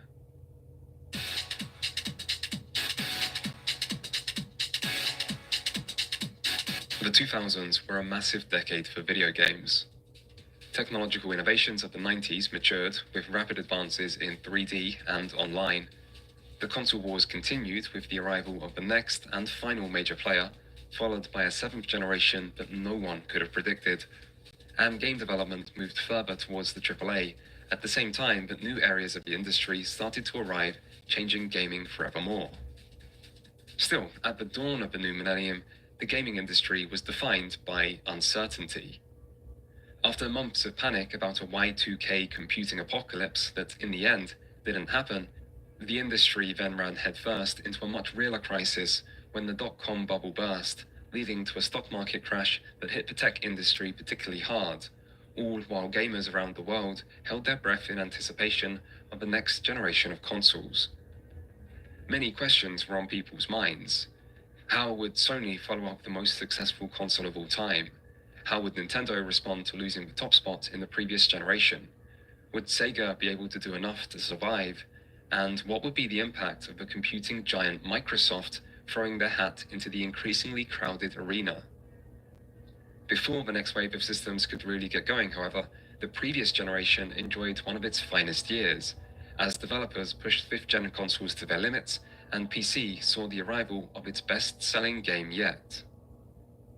Highlights on the Nintendo 64 include the surreal sequel to Ocarina of Time, The Legend of Zelda Majora's Mask, which featured a time loop mechanic alongside a surprisingly dark tone to create an experience just as memorable as its predecessor and almost as universally acclaimed. Perfect Dark from N64 Heavyweight Rare, which was a spiritual successor to GoldenEye that built upon the landmark shooter's gameplay while adding a multitude more options to create the 5th generation's definitive first-person shooter. And Paper Mario, which continued the Mario RPG tradition established on the Super Nintendo with a new take on the concept and a new two-dimensional art style. On the PlayStation, Final Fantasy continued its strong critical and commercial run with Final Fantasy IX, which featured a return to the more traditional fantasy settings of older games alongside some of the most spectacular pre-rendered graphics on the system. 2000 was also the year that Final Fantasy was joined by the 32-bit debut of its great rival in Dragon Quest VII, which quickly went on to become the best-selling PlayStation game of all time in Japan, despite its late release. And finally, Tony Hawk's Pro Skater 2 refined the formula of its 1999 predecessor to become one of the most critically acclaimed games ever made. It might be tempting to see Tony Hawk's as just a series of well-made skating games, but to do so would be a great injustice, as they were clear examples of games so good they transcended their genre, with simple yet addictively enjoyable gameplay that helped them secure an immortal place within early 2000s gaming culture. The PC also saw its share of big releases, with RPG fans in particular being spoilt for choice. BioWare's follow-up to Baldur's Gate provided an expansive and deep sequel that still remains as one of the best examples of its genre to this day. Ion Storm's cyberpunk conspiracy thriller Deus Ex impressed with its open-ended mission design and high level of player choice, and Blizzard's loot-filled action RPG series Diablo returned in its second entry with improvements to gameplay and a story that made it even more popular than its predecessor. 2000 would also see the release of another important FPS that offered something markedly different from the popular arena shooters of the time. Originally a mod for Half-Life, Counter-Strike placed a greater focus on realism and the tactical side of the genre, and quickly received plenty of attention online, including from Half-Life creators Valve, who offered to buy the intellectual property and hire the mod's creator before releasing the game officially. Counter-Strike helped create an enduring esports scene, as well as a number of hugely successful sequels, and showed the innovative nature and potential benefits of a game supporting modding, something that has become increasingly rare in games as times went on. Of course, none of the games mentioned so far come close to matching the impact of the year's biggest release. From Maxis and SimCity creator Will Wright, The Sims was like nothing else before it.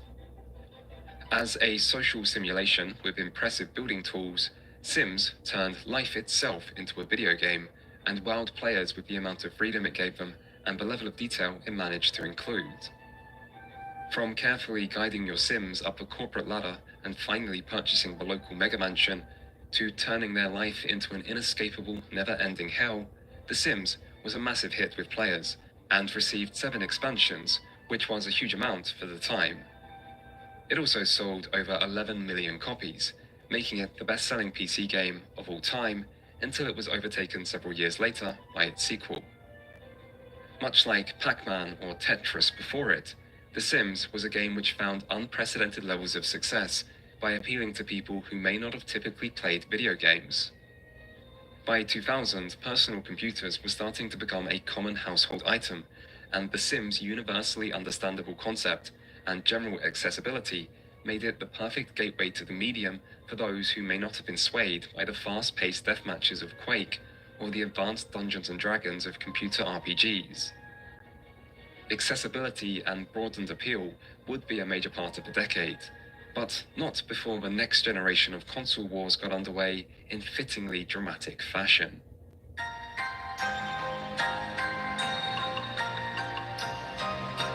The Dreamcast got off to a solid start, and its launch lineup was followed by a number of memorable titles. The most important was Shenmue, which Sega hoped to be the system's killer app. Featuring advanced 3D graphics and FMV cutscenes, alongside a detailed open world, complete with NPC schedules, variable weather effects, and a day-night cycle, Shenmue was a major step forward for open-world game design. Ambitious, innovative, and technologically impressive, it received much critical praise and sold well, although unfortunately not well enough. With development costs of around $50 million, Shenmue was one of the most expensive games ever made, and its sales of 1.2 million weren't enough to recoup such a high investment. It also didn't become the major system seller Sega hoped it would be, meaning for the Dreamcast, there was still more work that needed to be done. Other strong early performers on the system included Crazy Taxi, an arcade-infused action-packed racing game, Jet Set Radio, a skating action hybrid that embodied counterculture and was one of the first games to feature the use of cel shading, and Phantasy Star Online, a continuation of Sega's popular Phantasy Star series and the first ever online RPG to appear on consoles. Phantasy Star Online showcased the Dreamcast's impressive online capabilities and was particularly successful with Japanese audiences where online PC gaming still hadn't really caught on. In the end though, the Dreamcast's fate would be decided more by its competition than its games, and 2000 was the year that Sony's next-gen successor was ready to make its debut. Sony PlayStation 2 will be the biggest thing to come along since TV was invented. The buzz on this product is that strong. PlayStation 2. PlayStation 2, the fastest video game system ever. Following the tremendous success of the PlayStation, many were left wondering how Sony would top the best-selling games console of all time. Sony's answer was to leave people wondering, meaning information about the PlayStation 2's development was kept as secret as possible, with Sony refusing to even confirm that they were working on a new system. Secrecy wouldn't last forever though, and at the Tokyo Game Show in September of 1999, the PlayStation 2 was revealed, with demos for Gran Turismo and Tekken to show off its next-gen graphical capability. It wasn't the games or graphics that impressed the audience the most though, but rather two specific design features. The first was full backwards compatibility that covered the entire PlayStation 1 library as well as some of its accessories like its controllers. At the time, backwards compatibility was an often requested feature, yet the only other console to provide it without additional add-ons had been the otherwise disappointing Atari 7800. And if backwards compatibility alone wasn't enough, the PlayStation 2 also included a built-in DVD player. This was when DVD players were still relatively new, and standalone units could often cost more than the PS2's $299 launch price, which made it seem like great value for money and helped its reputation as being more than just a games console. When this was combined with the strong momentum behind Sony's brand after the success of their last system, it was enough to ensure the PlayStation 2's launch was a big success, with the new console selling out in Japan and later America as Sony struggled to meet the high demand. The launch lineup was also noticeably weak, with few heavy hitters outside of perhaps Tekken Tag Tournament from Namco and no first-party titles from Sony, but in the end, this didn't matter too much, as in October 2000, the PlayStation 2 finally arrived in America, and quickly became the public's most wanted games console. 本当かい？はい、セガが変わりました。変わった。そうか。セガが一番面白いよ。いや、おじさんホッとしたよ。嘘だよ。セガなんていらないよ。いらない。帰ってプレステやろう。待ってくれ。専務大丈夫ですか？爪が折れちゃった。For Sega, the impact was immediate, and amidst now rapidly declining Dreamcast sales and yearly losses of over $400 million, the discontinuation of the Dreamcast was announced on the 31st of January 2001. This would be the end of the line for Sega's hardware aspirations, but they would live on as a third-party developer and publisher, and in March 2003, the company finally had a profitable year again after 5 years of consecutive losses. As for Sony, having collected one scalp already, they turned their attention to those who remained, and prepared themselves for what would go on to be one of the biggest years in video game history. Again, today isn't about you, it's about the new Xbox. And quite frankly, I couldn't be more excited. The Xbox is everything The Rock is. Cutting edge, powerful, exhilarating, and like The Rock, it will be the most electrifying thing coming out this year. Microsoft unveiled their debut gaming system at the Consumer Electronics Show in January 2001. And right from the start, Microsoft wanted the world to know how seriously they were taking the industry, with major marketing campaigns being launched alongside offers to acquire several big players, including Nintendo, Square, and EA. The decision to enter the console space came after seeing the PlayStation's success in the last generation, with then CEO Bill Gates worried that an unopposed Sony could become so dominant that they might threaten Microsoft's line of Windows PCs.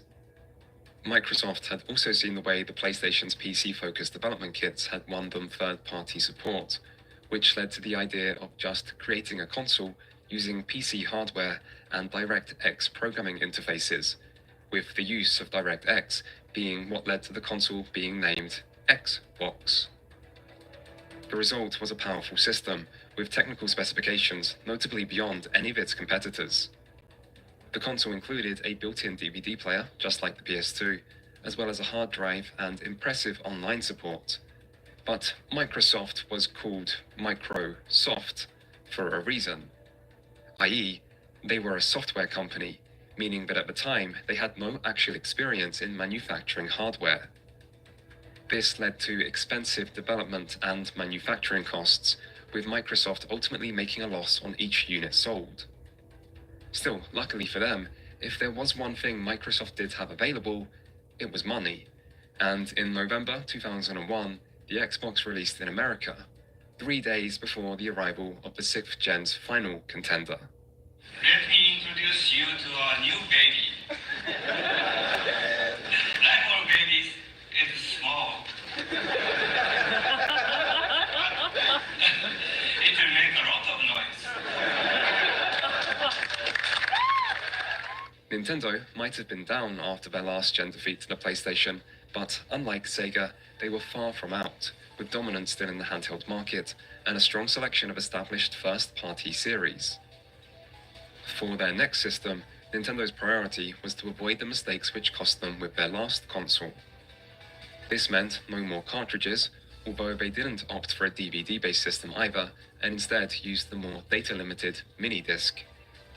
They also tried to ensure the system was easier to develop for, and that it didn't release significantly later than the rest of the competition. Nintendo did try out several